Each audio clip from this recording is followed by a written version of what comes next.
Alors, donc, les entretiens. Et aujourd'hui, 13 mars, Mouna Zeiter, Algosen Zeiter, je n'ai pas mis ton nom en entier, C'est les pas chrétiens grave. d'Orient et le christianisme au Liban. Alors, en premier, je vais présenter Mouna, puisque c'est une amie de longue date et c'est quelqu'un qui est connu d'ailleurs de plusieurs personnes, je pense, qui nous regardent, puisqu'elle est spécialiste du Proche-Orient. C'est une Elle est docteure en études arabes. J'ai même retrouvé le titre de ta thèse exactement, que j'ai Oui. gardé, donc qui portait sur la place et le rôle des chrétiens sous la première dynastie arabe, la dynastie omeyyade, entre 661 et 750. Et donc, alors, s'il vous plaît, tous les amis, à part Mouna, est-ce que vous pourriez euh, alors, attendez, il faut que j'arrête le partage maintenant voilà, pour vous demander à tous de fermer vos micros. Voilà, je ferme ça, c'est bon. Alors, je ferme vos micros. Très bien. Donc, elle a fait sa thèse sur déjà la place des chrétiens au moment de l'arrivée de l'islam en force dans le monde byzantin. Et ça, c'était une thèse que tu as soutenue il y a plusieurs années.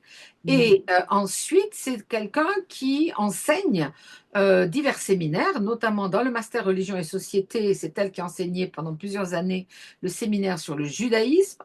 Elle continue d'enseigner des séminaires sur la culture arabo-musulmane au Proche-Orient dans une école de sciences politiques qui est nouvellement installée à Bordeaux.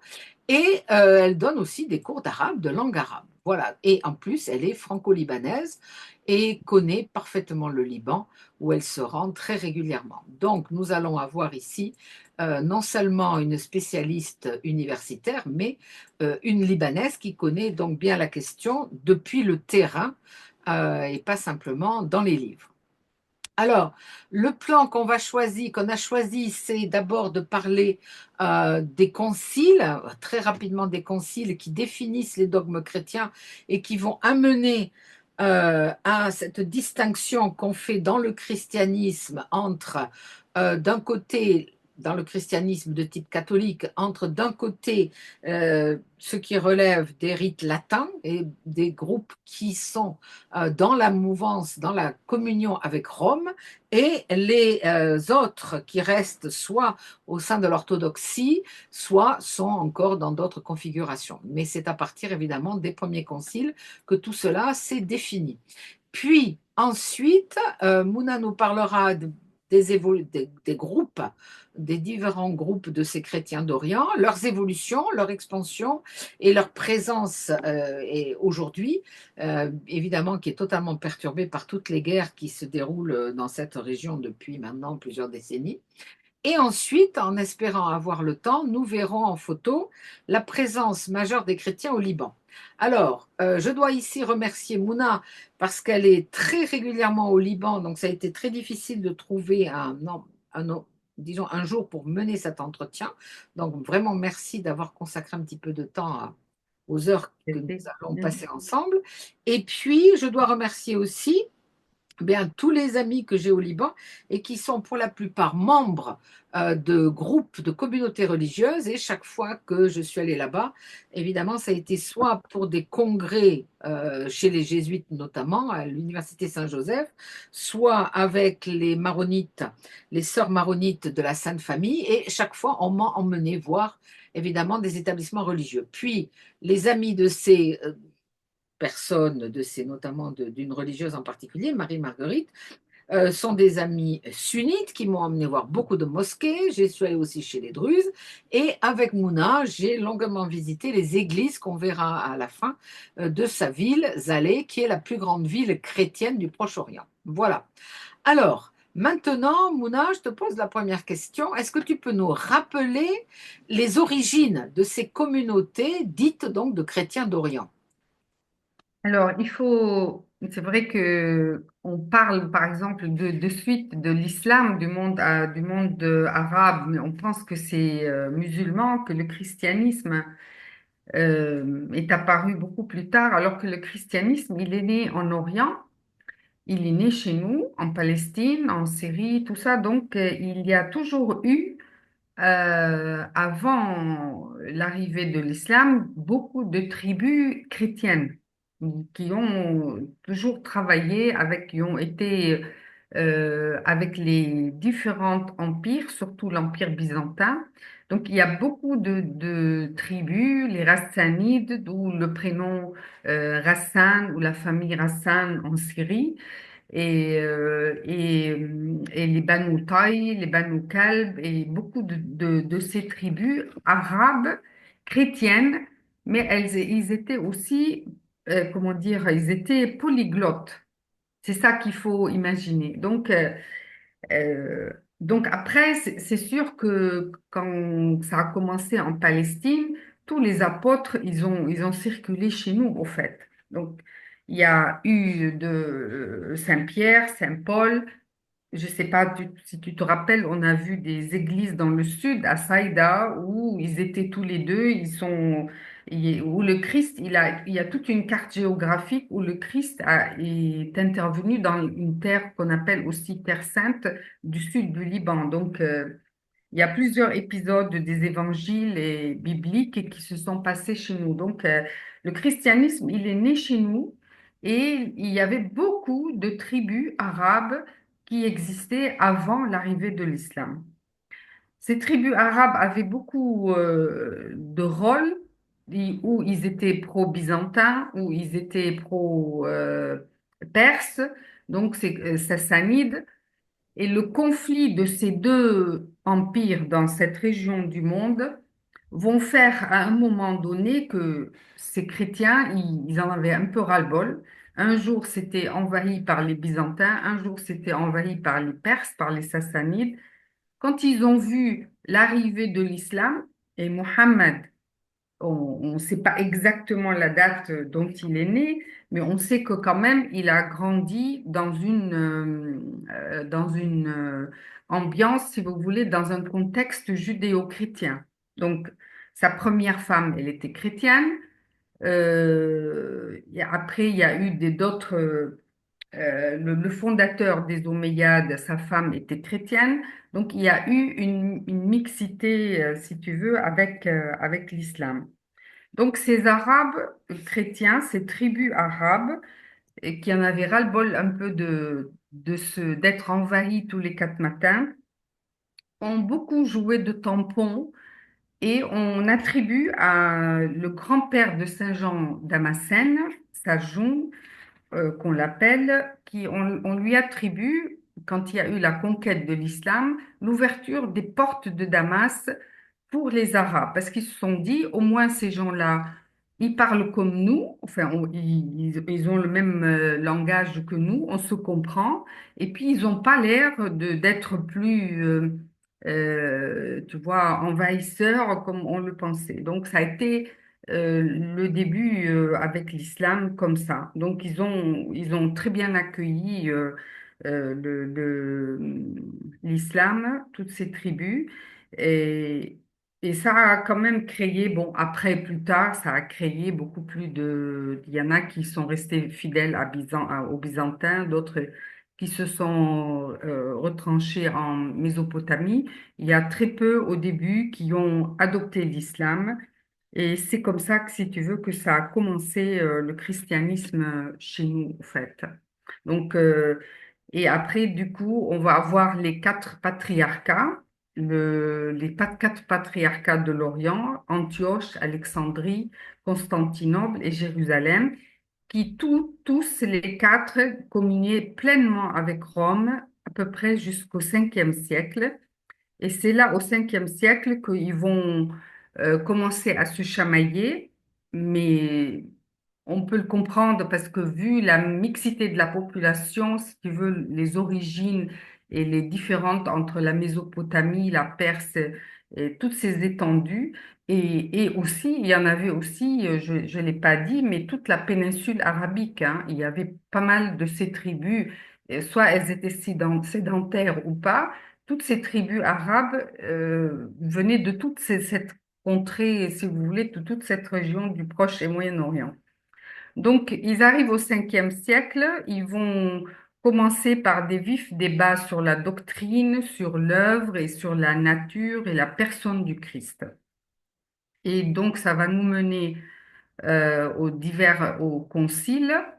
Alors, le concile de Nicée et le concile de Chalcédoine.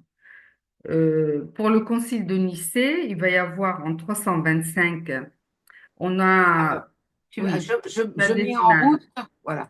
Vas-y, vas-y, je mets en route Oui, alors pour le justement concile de Nicée, on a 318 évêques qui vont y participer et ce sont surtout des orientaux. Et ça a été provoqué parce que il y en avait qui en avaient ras-le-bol de ce prêtre d'Arius, de l'arianisme qu'on appelle. Et ce concile de Nicée a été convoqué par Constantin, qui Alors, devait. c'est les dates, hein, 325, hein, je l'ai C'est mis à. 325, oui, c'est ça, exact. Donc, le sujet, au fait, c'était pour parler de l'unicité de Dieu. Est-ce qu'il y en a un seul Dieu ou la nature humaine ou comme ça? Donc, le Concile de Nicée, il va en sortir seulement ce qu'on appelle aujourd'hui le credo de Nicée-Constantinople. On va juste avoir si tu veux, le credo qu'on récite aujourd'hui, que tous les chrétiens récitent. Pas tous, pas tous.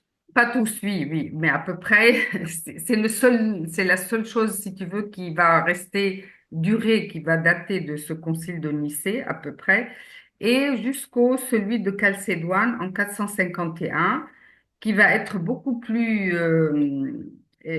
certains historiens du christianisme, ils vont dire que ça va être vraiment le concile le plus terrible pour les chrétiens orientaux parce qu'ils vont s'en sortir de ce concile ceux qui adeptent, ceux qui vont être d'accord avec cette Trinité ou la nature du Christ, est-ce que c'est un Dieu et est-ce que c'est un homme et Dieu en même temps et tout ça. Donc, les historiens disent que ça va être vraiment là où il va y avoir le plus gros schisme dans la chrétienté orientale.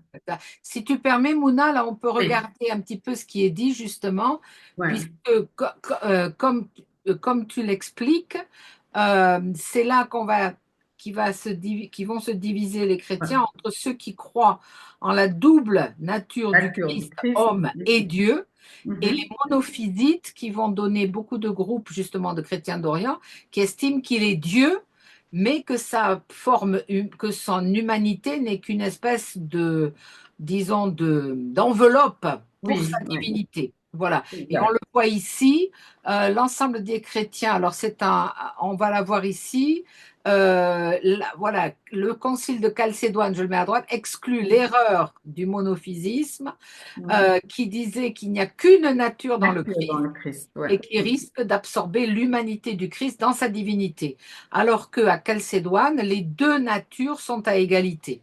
Et Exact. si je peux envoyer là Oui. Pour le l'explication monophylisme, théologique du oui. monophysisme, voilà, c'est donc ce que plusieurs groupes dont tu vas parler ensuite euh, donc, ils vont effectivement, comme tu dis, refuser les conclusions de ce concile, hein, Mhm. puisque ce concile dit que le Christ est à la fois vrai Dieu et homme véritable, et les autres vont refuser tout ça et estiment qu'il est un Dieu et Un Dieu, oui, enfin voilà. le Dieu Ouais. et avec une forme humaine, mais qui n'a pas du tout la même forme, la même force que sa nature divine. Et Divine, exact. ensuite, un point important ici, la définition de Chalcédoine peut se résumer en quelques expressions techniques. Le Christ est une personne, Personne. mais il Il y a possède deux deux natures natures. entre elles, Ouais. sans confusion ni changement, sans division ni séparation. Les propriétés de chacune de ces natures restent sauves et appartiennent à une seule personne ou hypostase.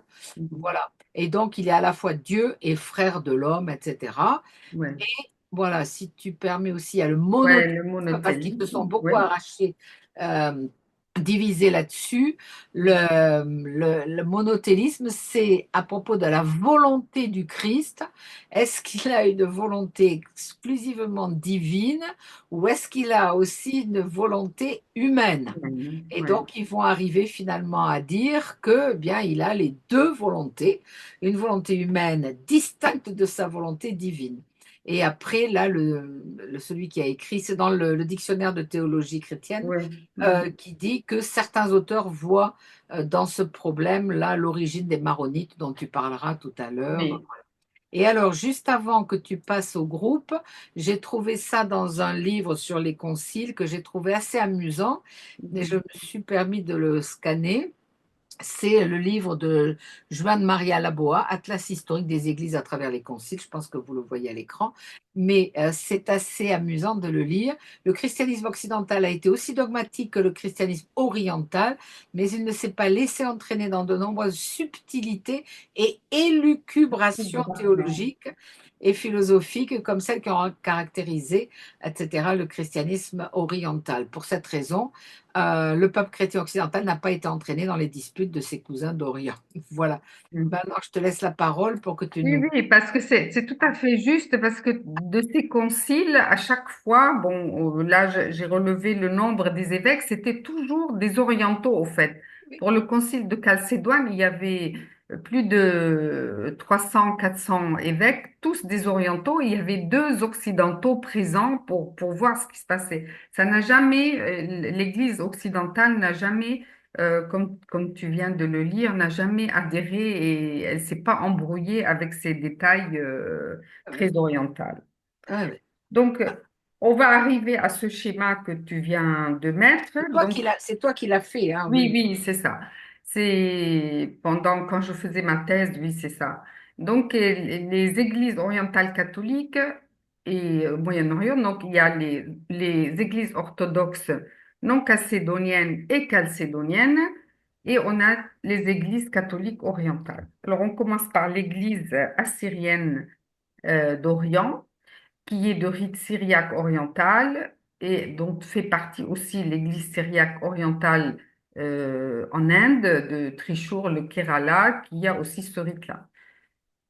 De l'autre côté, on va avoir l'église chaldéenne, le rite syriaque oriental, et donc l'église syro-malabar, où on en parlera tout à l'heure, ce qu'on appelle l'église de Saint Thomas. Au fait, c'est les successeurs de Saint Thomas, puisque c'est lui qui a été le fondateur en Inde. Tu veux que je parle de chacune Oui, avant? bah, c'est-à-dire que je passe le diagramme complet, puis après tu Ouais, reviens sur chacune. voilà, d'accord. Voilà, ici il y a les Coptes, les Arméniens.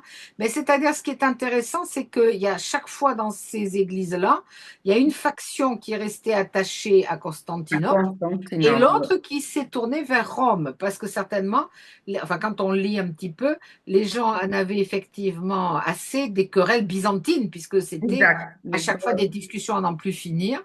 Et Rome, pour eux, était beaucoup plus simple.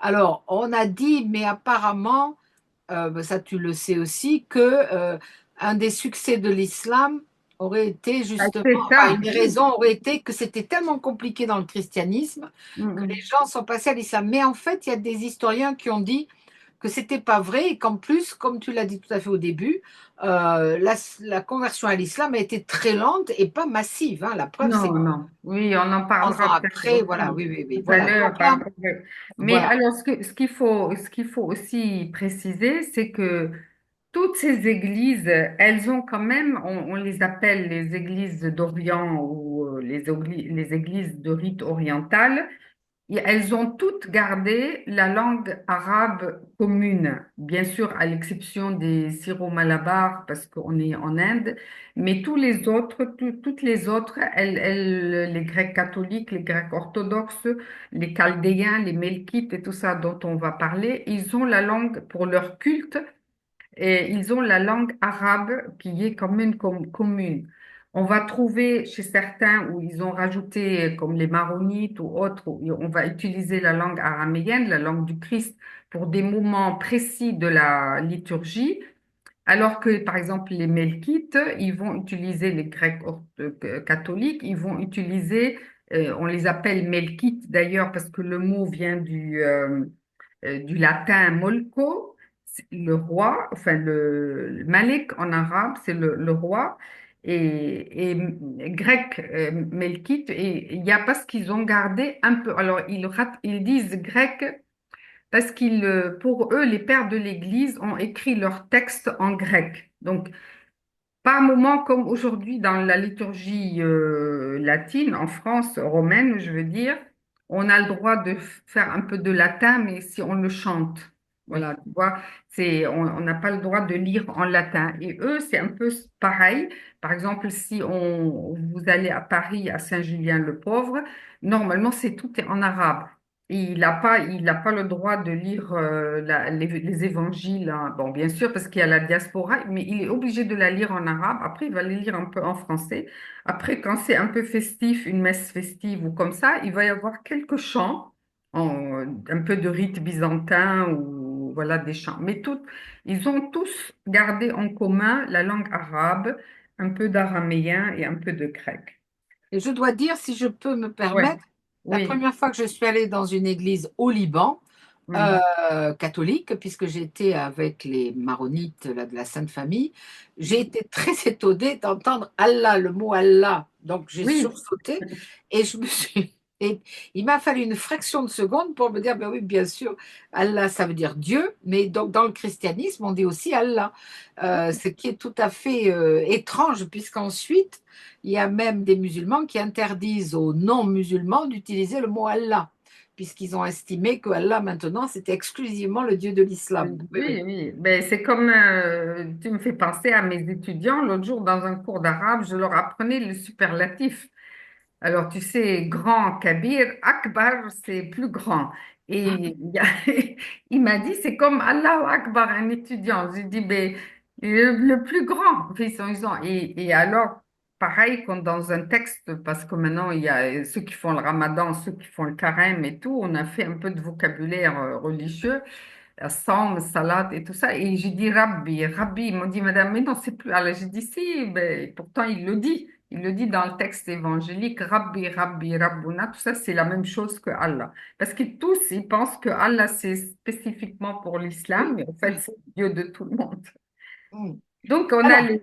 Oui. est-ce que tu peux justement alors nous présenter justement les Assyriens et les Chaldéens Alors, dont tu as très parlé? bien. Alors, les Assyriens, ce sont des enfants du christianisme syriaque, donc qui forment et l'Église assyrienne, ils n'ont pas adhéré aux conclusions du Concile de Chalcédoine.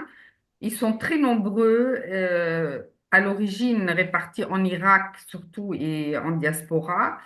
Mais vu les actualités, les dernières actualités, les plusieurs guerres depuis un moment, leur siège, il est à Chicago, aux États-Unis. C'est un peu maintenant une église qui est très dispersée. Pareil, ils ont dans leur rite, comme tous les orientaux, les prêtres peuvent se marier et la succession du patriarche chez eux se fait par hérédité. Ah oui, D'accord? Il faut d'accord. voilà, chez eux. Après, alors, parce que quand ils se rassemblent, on dirait vraiment, ça fait comme une secte, au fait. C'est parce que c'est vraiment le père, son père était prêtre ou archevêque et tout ça. Donc, c'est un peu par hérédité. Tu Après, disais oui, qu'ils sont 5 millions à peu près? oui, ils sont très nombreux. Alors, ils étaient très nombreux en Irak, mais ils sont tous presque partis maintenant. Les Chaldéens, ou ce sont les fidèles de l'Église chaldéenne, ils sont de rite oriental, des catholiques de rite oriental, et ils ont été en communion avec Rome depuis 1553. Ils ont toujours été avec Rome. C'est la communauté qui a le plus souffert en Irak depuis l'assassinat, au fait, de la chute de Saddam Hussein.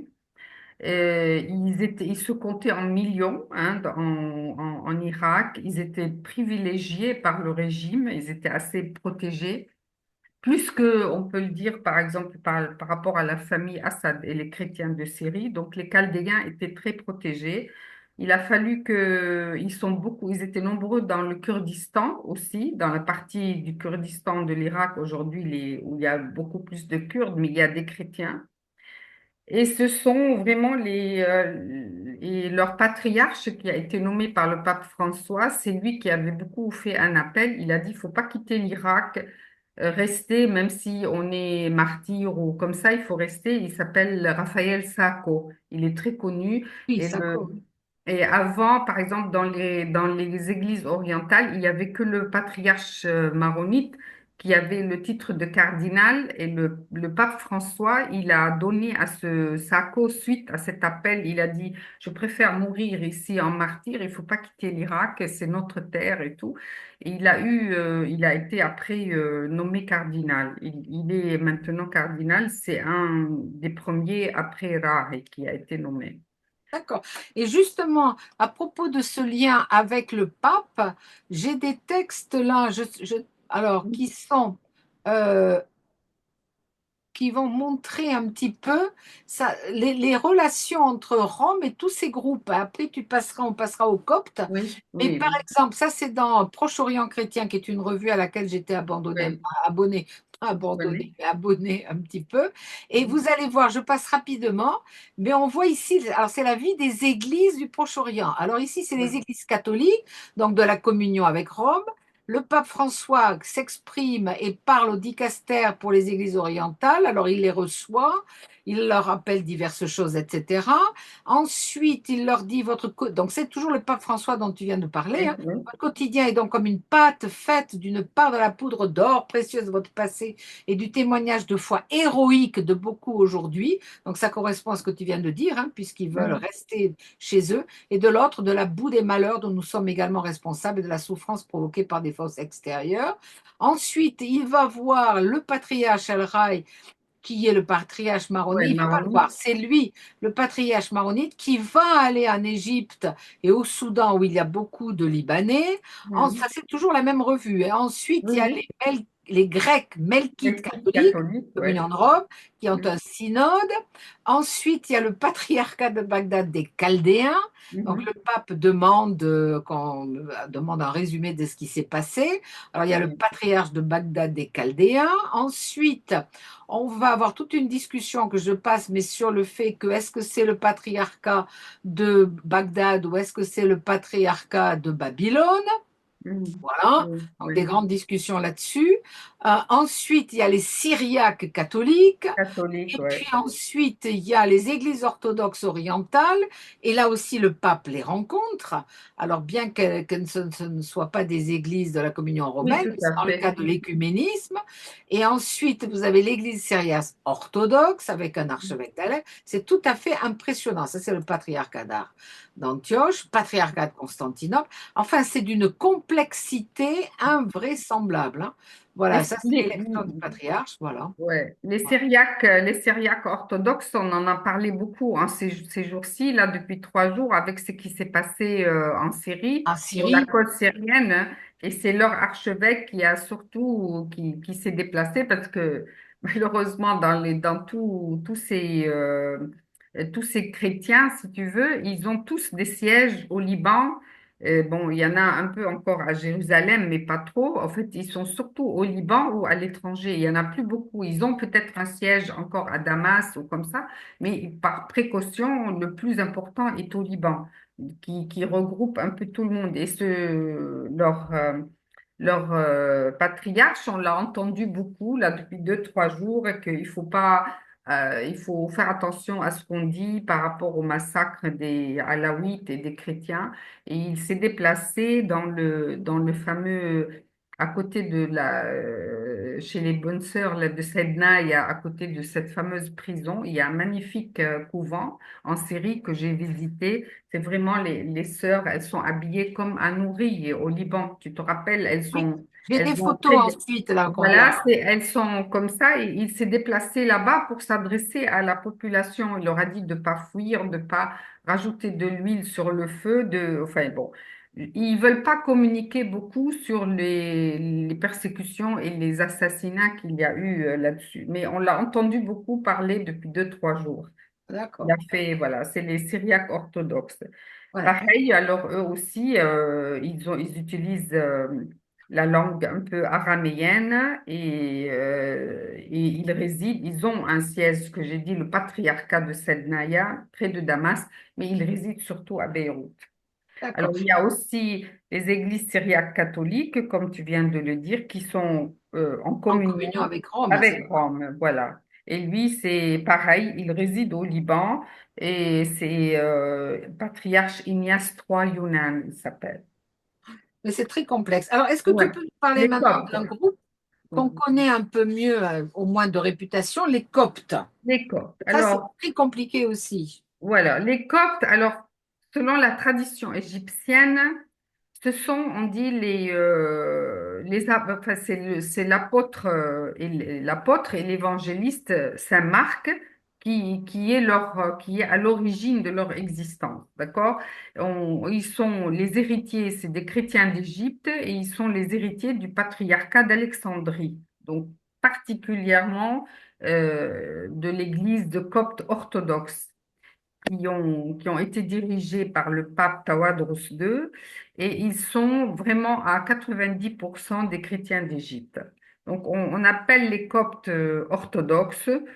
Il faut aussi préciser qu'il n'y a rien à voir avec, c'est pas l'orthodoxie comme on peut, quand il y a eu le schisme entre Rome et Constantinople, on les appelle comme ça parce que c'est selon le rite et tout ça, mais comment dire, le rite est plus strict, si on peut dire, c'est plus fermé, plus strict. Et c'est une église autonome égyptienne et qui résulte en effet du refus du patriarche d'Alexandrie de participer au concile de Chalcédoine. On revient à ce fameux concile en 451. Alors, ils sont à l'origine, on est un peu à l'origine, si tu veux, du monachisme hein, qui est né en Égypte, dans le désert. Et alors, on a aussi Saint Pacôme et on a aussi beaucoup qui est toujours considéré en Orient et en Occident, Saint Antoine le Grand. Mhm. Tu as été au Liban dans la Vallée Sainte, dans le fameux On verra, oui, là, on le verra voilà, tout qu'on à l'heure. verra tout à l'heure, qui ont été persécutés. Et c'est les premiers, si tu veux, qui ont commencé le monachisme, les premiers moines ermites dans le désert d'Égypte. Donc, c'est très important pour qui ont fait un peu les 40 jours, partis comme Jésus, les 40 jours dans le désert, et tout ça. Il y a toute cette symbolique. Ce sont la communauté la plus nombreuse, la plus grande, si tu veux, au Moyen-Orient actuellement, mais on n'a pas combien ils sont, tout ça. On considère qu'ils sont 10% de la population en Égypte, sachant que l'Égypte est très grande et la population Oui, est plus de nombreuse. 100 millions d'habitants. Ouais. Oui, oui, voilà. Donc, ils sont très, très importants, mais après, avec toutes les persécutions et tout ça, ils sont quand même assez, assez discrets. Je veux dire, ils se vantent pas. Moi, j'ai connu au Liban, par exemple, on a connu, je me rappelle, enfant, quand son oncle, était prêtre, il y avait des gens qui travaillaient, parce que les Libanais aiment beaucoup la main-d'œuvre égyptienne. Et je me rappelle toujours d'un monsieur qui travaillait chez son oncle dans la paroisse. Il disait, parce que c'était un prêtre, il lui disait, moi, au fait, je m'appelle Gabi et Gabriel, tu vois, mais parce que pour pas se faire, parce qu'ils ont peur, ça dépend dans quelle ville où il vit en Égypte, il a un nom complètement arabe. Et il disait toujours, il était très fier de dire, je m'appelle Gabi. Il montrait son papier de baptême, enfin ses papiers qui reconnaissent. Donc on donne des chiffres, mais c'est pas, il n'y a rien si tu veux, de sérieux, en fait, de concret. On ne sait pas exactement combien ils sont. Donc, il y a l'Église copte catholique aussi qui a été fondée en l'an 68 hein, par Saint Marc, et qui sont en communion avec Rome. Et c'est toujours le même patriarche qui les gère depuis 2013. Il s'appelle Ibrahim Sidrak. Et c'est vrai, oui. Bon, elle compte dans les 200 000, 250 000 personnes. Mais alors, ils sont beaucoup en diaspora. En États-Unis, oui, Et oui, au Canada, bon, j'en ai rencontré pas mal au Canada, exact. En des chauffeurs de Australie, taxi, et quand ils voient qu'on est français, ils se mettent à parler de leur appartenance à l'église copte et Oui. ils ont un tatouage sur le, Les doigts, oui. là, comme ça, dans la Oh, partie, exact. voilà, Là. une Oui. espèce de croix qui cache et qui Oui. montre donc quand ils se sentent en sécurité. C'est tout à fait impressionnant, oui, oui, oui, oui. Mais Exact. ils sont très nombreux en Amérique du Nord, hein. Oui, oui, oui, oui. Oui, oui. Alors, il y a peut-être 3, 4 mois, il y en a un, leur patriarche, il s'est déplacé à Paris parce que tu sais, la nièce de mon amie Sophie Varter est mariée avec un copte de la famille Mansour. Il avait déjà 2 enfants qui n'étaient pas baptisés. Et elle m'a dit, on est allé au baptême à Paris il s'est trouvé qu'il y en avait beaucoup plus d'autres. Et donc elle a demandé, mais comment ça se fait? On dit oui, mais le patriarche, il va pas se déplacer pour un ou deux. Donc tous les Coptes, quand elle m'a raconté la célébration, elle m'a dit, on s'est retrouvé avec plein de gamins qui ont profité d'inviter, de faire venir un patriarche pour baptiser, parce qu'ils n'ont pas de... Ils se retrouvent rue du Bac. Ah oui, Donc d'accord. voilà, c'est rue du Bac, à côté de la médaille Ah, ah miraculeuse. oui, à côté de la Dans les médaille missions miraculeuse. étrangères, missions Ah oui, étrangères. mais parce que c'est Alors, les missions étrangères de Paris voilà, qui sont là. c'est Oui, ça. d'accord, Voilà, elle d'accord. m'a dit, ils se retrouvaient là-bas et il a baptisé plein d'enfants. C'était très festif. Ouais, ouais. Mais là, c'est intéressant aussi parce qu'il y a, chez les Coptes, il y a à la fois ceux qui sont vraiment orientaux orthodoxes et puis il y a Oui, ceux qui sont coptes et qui relèvent de Rome. C'est tout à fait oui, toujours impressionnant, pareil. tout ça. Oui, Oui, oui. oui, oui, Voilà. c'est ça, oui. Et alors, est-ce que tu peux nous parler maintenant de ces fameux Melkites, là, les Grecs, qui sont Oui, Grecs catholiques? Moi, j'avais trouvé ça très étrange comme appellation, puisqu'il y a les oui, Grecs orthodoxes et les Grecs oui, c'est ça. Et les melkites. Grecs Ouais, melkites. tu Donc, nous c'est en une parles? église.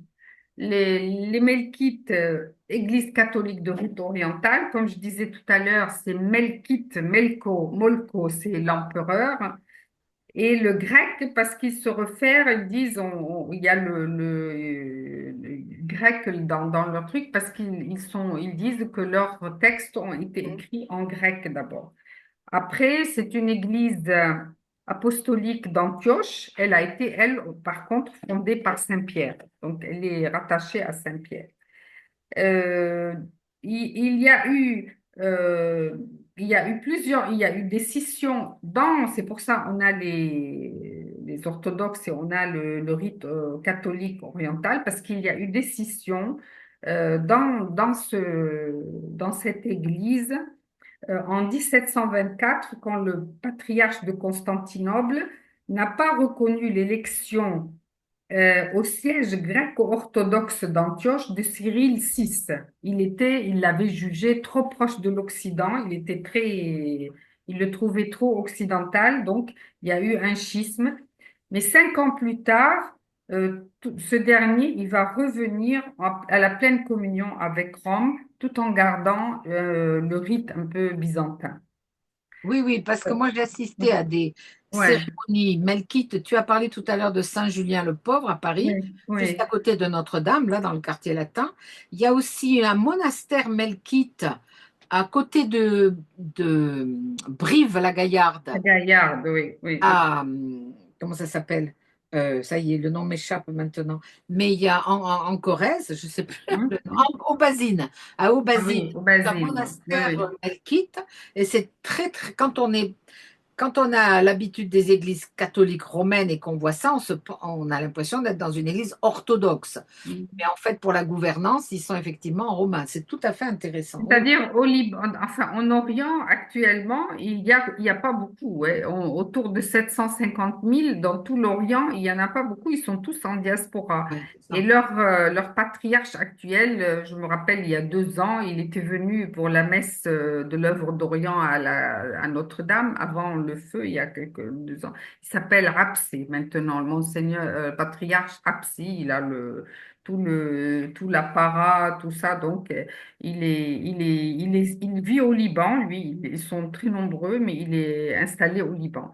Alors, et elle a une chose par rapport aux autres, on dit que c'est pas une église nationale. Tu sais, elle n'a pas un point vraiment de chute important comme les Maronites, ou on va voir les Latins, Arabes, Jérusalem ou comme ça.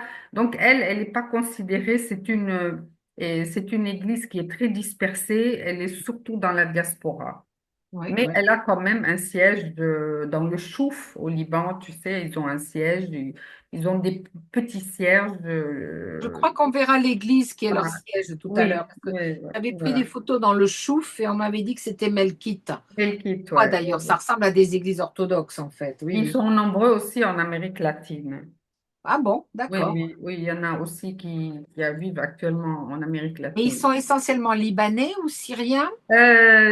Syriens, Libanais, il y en avait beaucoup en Syrie avant. Il y en avait en Jordanie, il y en avait en Palestine, mais ils sont maintenant, ils sont vraiment, ils vivent en diaspora, Ouais, tous presque. ouais, ouais. Et lui, il se déplace, je me rappelle, on avait discuté avec lui, le Absé, il se déplace pour les voir. Donc, ils n'ont pas un siège comme on a créé pour les Maronites, tu vois, c'est Ouais, toujours au Liban et à Damas. ouais. Et alors maintenant, est-ce que tu peux nous parler des Arméniens aussi, qui sont Voilà. pareils, d'un côté orthodoxe, de l'autre côté Le romain? côté, voilà. Donc, nous, ils ont, il y a bien sûr leur présence, elle est très significative dans le Moyen-Orient. Il s'agit d'une église orientale très ancienne qui n'a pas donné son adhésion aux conclusions du Concile de Chalcédoine.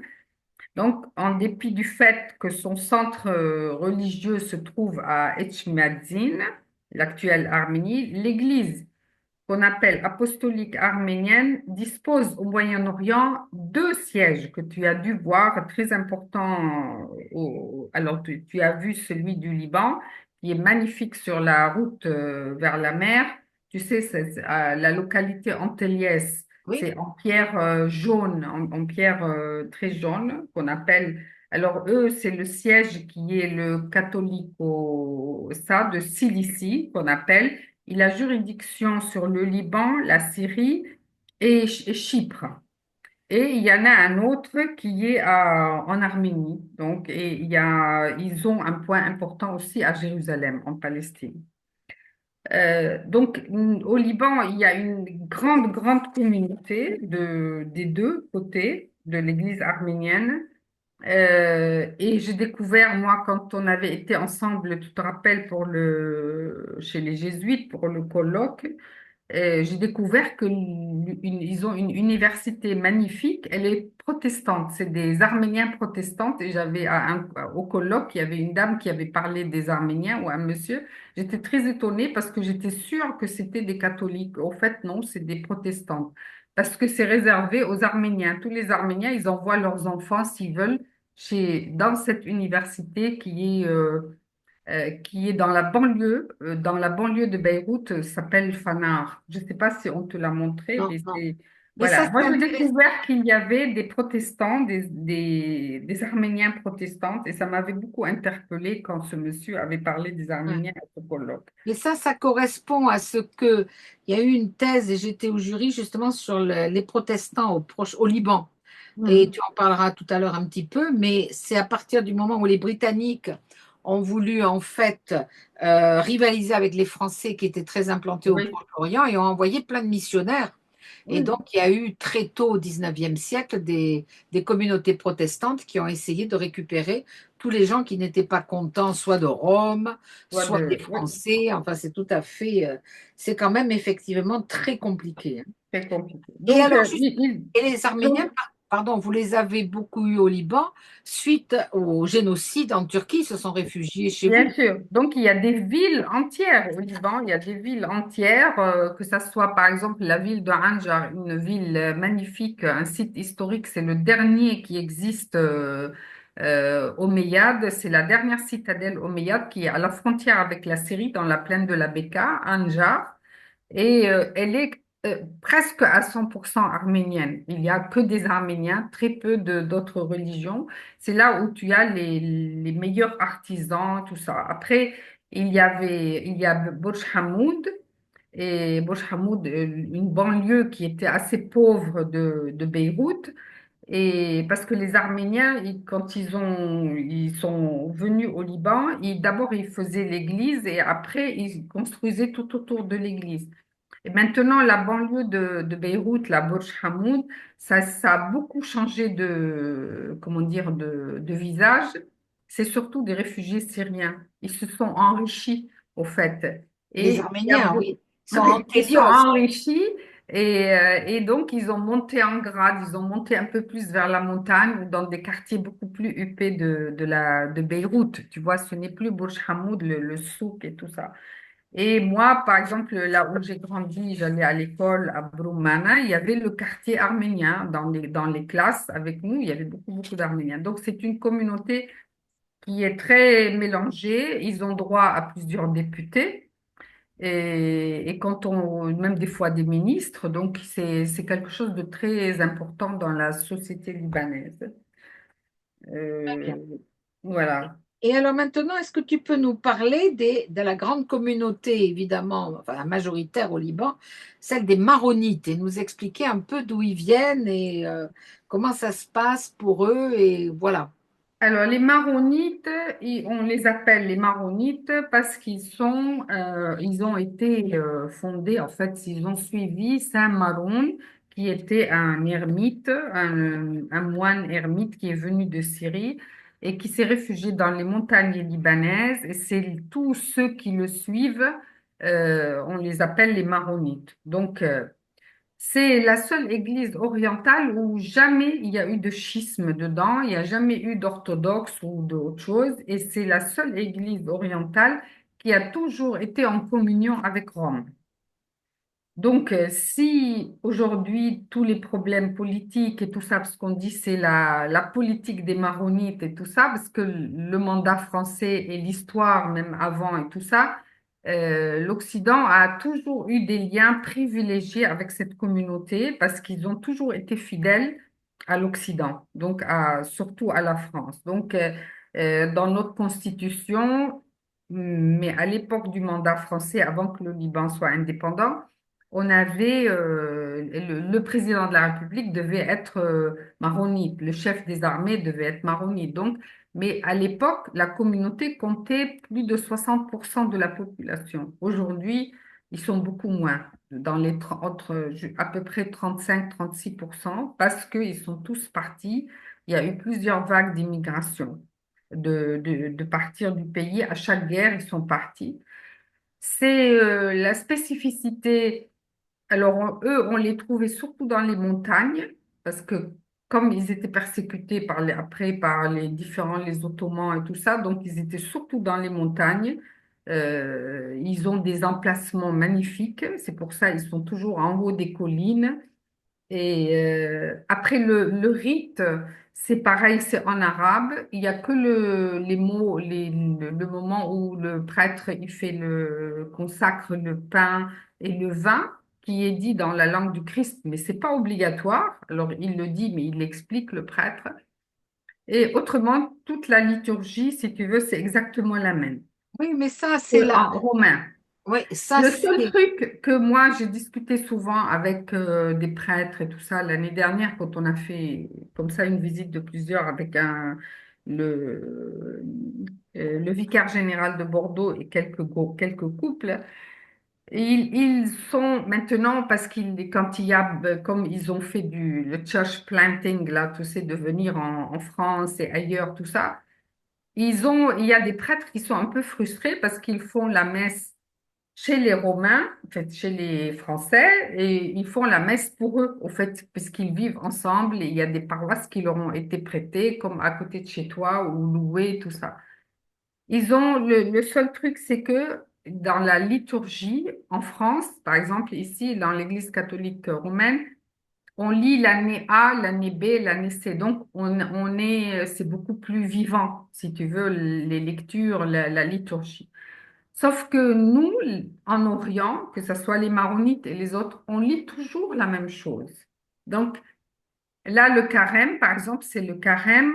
Tu le sais, c'est premier dimanche du carême, on lit les noces de Cana. Le deuxième dimanche, c'est le lépreux. Le troisième dimanche, c'est toujours, et c'est marrant parce que, bon, c'est vrai que les gens euh, adhèrent ou n'adhèrent pas beaucoup, si tu veux, mais ils trouvent que c'est quand même pas assez vivant. Même des prêtres, ils disent qu'il faudra peut-être qu'on lise autre chose. Mais ça va beaucoup nécessiter. Ils sont trop dans la tradition, si tu veux.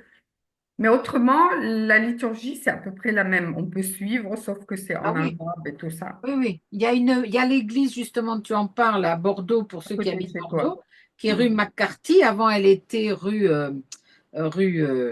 l'église Saint-Victor, elle était rue d'Ornano, c'est Rue, ça? oui, rue Non, Mouneira, rue rue de Mouneira. Montmaïra. Hmm. Euh, Si on connaît un peu la messe catholique, mais sans être Oui. spécialiste de liturgie, on verra pas vraiment de différence avec la messe maronite, si ce n'est que parfois, comme tu as dit, le prêtre peut parler en araméen ou en arabe, mais en Hmm. général, quand ils sont en France, ils font même le service en français. Oui, Oui. c'est le plus proche, hein, de tout ce que j'ai pu voir par rapport Oui, oui, oui. aux Alors, autres il y a religions. le moment où il dit, vous pouvez vous saluer l'amour du Christ, alors que nous, il donne la bénédiction de l'autel. Il y a deux personnes Ouais, qui montent, il leur donne de l'autel puisqu'il a tout béni, donc ouais. tu donnes. Des petites choses si tu veux, mais après, et maintenant, il n'y a pas très longtemps, il y a peut-être un an ou deux, où ils ont recommencé parce que le pape, il a dit, il faut relire. Tu sais, maintenant, on lit un texte de l'Ancien Testament, il y a le psaume, et après une lettre, les épîtres. Donc, c'est récent, hein, où l'Église Depuis maronite, elle a Vatican II, oui. accepté. Ah, oui. Voilà, là, c'est tout à fait récent, il n'y a même pas 2 ans. Ils ont accepté de lire, de s'adapter, si tu veux, à ce que Rome demande, puisque vous faites comme nous. Est-ce que ça va venir qu'un jour on va essayer de lire autre chose, de revoir leur truc, de lire d'autres textes, de faire un peu comme ça se fait ici. Autrement, c'est une église qui est très riche, On qui est verra quelques bâtiments ouais, tout à l'heure, oui. qui est très dispersé dans le monde. Et puis, on a essayé, il y a maintenant 13 14 ans, c'est le pape Benoît XVI qui a voulu qu'ils sont tellement nombreux en France. Et comme ils sont très proches de l'Église romaine, il a dit il faut qu'ils aient un évêque. Et malheureusement, il y a eu un évêque que maintenant, là, depuis un an et demi, on lui a demandé de démissionner parce qu'il a géré, très mal géré dans le sens financier, si tu veux. Il a géré un peu à l'oriental et on ne pouvait On n'en pas. dira pas euh, plus. voilà, donc voilà. Donc, mais il y a un évêché, c'est la seule église orientale qui a un évêché en France. Voilà, c'était là-dessus que je voulais préciser, mais bon. Voilà. Et alors, est-ce que tu peux, tout à l'heure, on verra des photos, hein, des hauts lieux Ouais, ouais, maronites, hein, mais est-ce que tu peux nous parler aussi de ce que vous appelez là-bas les latins ouais. arabes? Alors, les latins arabes, c'est pour nous tous ces chrétiens à l'origine qui sont des descendants des croisés. Il y a eu les croisades dans nos régions. Au Liban, il y a beaucoup de traces des croisades, en Syrie, en Palestine. Et il y a des gens qui sont restés. Donc, il y a des gens qui ne sont pas revenus. Donc, c'est à l'origine, c'est ça, eux, si tu veux, et les premiers qu'on dit, c'est au premier rang, ce sont les franciscains qui sont restés, mais voilà, après, ils ne sont pas restés seuls longtemps, puisqu'il y a eu d'autres mouvements d'autres missions qui sont venues. Aujourd'hui, on dit plus pour ces Arabes latins qui englobent à peu près tous les autres communautés, toute la main-d'œuvre, si tu veux, chrétienne, les Philippines, les Roumains, les Indiens, les Thaïlandais chrétiens, tout ça, les Nigériens. Il y a surtout, on nous dit on sait qu'en Israël, par exemple, les Philippins qui travaillent dans les maisons ou tout ça, tu sais, comment dire, Les vu bonnes, ça, oui. les personnels, et on dit qu'il y a plus de 50 000 rien qu'en Israël. Ce sont des catholiques, en fait. On les considère toujours comme parce qu'ils, normalement, ils parlent pas à l'origine arabe, donc ils se sont les latins arabes. Moi, D'accord. à Broumana, j'ai toujours Notre-Dame de Broumana, c'était une petite chapelle qui est toujours existe. C'est si tu voulais aller pour une messe en français ou tout ça, tu allais là-bas. Pas forcément latin, mais c'était les Romains, quoi, qui sont restés des croisades. Et maintenant, ce n'est plus du tout. Il y a toujours de souches, bien sûr, qui sont des latins, mais c'est surtout toutes les diasporas, toute cette main-d'œuvre occidentale ou autre, asiatique qui est arrivée. La preuve, ça a été quand le pape, tout le monde se demandait qu'est-ce qu'il va faire le pape François dans un pays arabe. Tu sais qu'ils ont fait il y a 2, 3 ans. Oui, oui, oui. Et c'était surtout, moi, mes frères, ils ont été à Dubaï ou c'était à Abu Dhabi. Il m'a dit c'était surtout des Asiatiques, au fait, tout ça. Ils sont considérés aujourd'hui, tout ça, comme les Latins Oui. arabes. Et alors, Alors, les Palestiniens, puisqu'ils sont quand même d'Orient, ceux hmm. qui sont en Palestine, de quel groupe, d'un point de vue d'un point de vue du rituel, relèvent-ils? C'est des latins à Bethléem, par Euh, exemple, ça. alors, ça dépend, si tu veux, parce il y avait des Maronites. Il y a il y a toujours aujourd'hui, si tu veux, c'est le problème je me rappelle l'année dernière, quand il fallait aider comment ça s'appelle, de Jérusalem, tu sais, le latin de Jérusalem. Et il voulait pas, Monseigneur Golnisch, il a dit non, il faut pas parce que je sais pas qui c'est tout ça. Donc aujourd'hui, il y a deux évêques. Il y en a un qui est arabe, il y en a un qui est latin, vraiment latin. Il y a les deux, au fait, les deux patriarches qui gèrent ça. Parce qu'il y a des gens qui sont arabophones, mais il y a des gens qui ne le sont pas. D'accord, Il d'accord. y a deux personnes qui gèrent cela, parce que je me rappelle toujours, on avait eu des débats, il a dit non, non, je sais pas, le truc à Jérusalem, je sais pas qui prend l'argent, je sais pas du tout, donc Alors, j'attends voir. d'accord. Alors justement, à propos de ça, parce que on a parlé tout à l'heure des protestants, donc on va peut-être laisser, mais est-ce Hmm. que tu pourrais nous expliquer un petit peu ce qu'est la fameuse œuvre des chrétiens d'Orient, puisque tu viens de parler de Monseigneur Golnisch, hein. C'est un titre honorifique, hein, c'est pas un évêque. Oui, oui, Est-ce que oui, tu peux oui. expliquer un petit peu l'histoire de cette œuvre des chrétiens Alors, d'Orient? alors ça a été créé il y a eu, si tu veux, C'est au 19e, c'est ça? 19e siècle, oui, on peut remonter à plusieurs dates dans l'histoire française. C'était les querelles entre François Ier Ah et oui, c'est Charles avant, Quint. oui. Voilà, c'était Ouais. bien avant, donc et François Charles Quint. Ier qui se fait arrêter. Il va faire un deal avec les Ottomans et ça va être voilà qui était Charles Quint, oui. contre Charles Quint et qui avait surpris tout le monde. Et de ce deal qu'il a fait avec l'Empire ottoman, il lui laisse, l'Empire ottoman l'autorise, en fait, lui dit que bon, il demande s'il peut, si tu veux, s'occuper de ces chrétiens dans cette partie du monde. Et l'Empire ottoman, il lui dit, ben, tu fais ce que tu veux avec. À l'origine, c'est parti de là. Donc, après, on va avoir beaucoup d'échanges d'ambassades, Les euh, consulats, oui. des consulats, et puis il va y avoir tous les missionnaires qui vont venir, tout ça. Donc, et c'est de là aussi que vient de l'Empire ottoman et de cette période-là, on les appelait les Mellaya, c'est-à-dire Mella, c'est communauté au fait. Communauté, oui. Donc c'était déjà, ils géraient toutes ces communautés en Orient. Donc l'origine était venue de là. Après, il y a eu les massacres entre Druzes et chrétiens en 1800 et quelques dans la montagne libanaise et qu'on a appelé au secours. Ils sont en train d'anéantir ces chrétiens dans la montagne libanaise. Il faut y aller. Et c'est de là qu'il y a eu cette mission d'aller surtout pour aider les écoles, au fait, les écoles chrétiennes.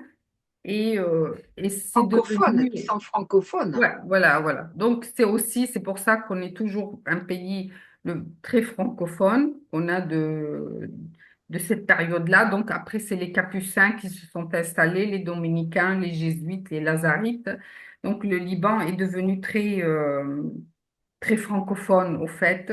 Et la France, elle a été vraiment là pour soutenir et sauver les écoles chrétiennes et tout ça. Donc, c'est un c'est une collaboration qui date depuis vraiment cette époque-là. Et je me rappelle quand il y a eu l'explosion du port de Beyrouth, et Macron avait dit qu'il faut aider tout ça, et puis c'est le fonds, il est toujours là, parce qu'il paraît que ça, il y a une caisse, si tu veux, il y a comme un budget Oui, de l'État français qui est tous les ans pour les oui, chrétiens oui, oui, d'Orient, tout ça, qui est tout ça, mais qui était mis de côté. Jacques Chirac et tout ça, tout le monde, ils l'ont mis de côté, personne n'en parlait au fait. Et c'est ce qu'on appelle aujourd'hui le fonds Personnaz. Ce monsieur, il a dit, mais vous voulez aider? Il lui a dit à Macron, mais il y a de l'argent. Cet argent, c'est tous les ans, il y a de l'argent qui est mis dans les caisses. Ça, c'est le fonds. Et on l'a appelé maintenant le fonds Personnaz. Et après, Monseigneur Golnisch, qui gère l'œuvre d'Orient, moi, je me rappelle à une réunion, il nous avait dit que depuis le fondement de l'œuvre d'Orient, il n'y avait jamais reçu autant d'argent en une année après l'explosion du oui. port. Donc, il y a eu l'explosion J'ai du port. Voilà, j'ai donc, les dates, là, Mouna. oui, La oui, création de l'œuvre des de- écoles d'Orient, à l'origine, c'est 1856. oui, En c'est fait, ça. c'est à la fin de la guerre de Crimée.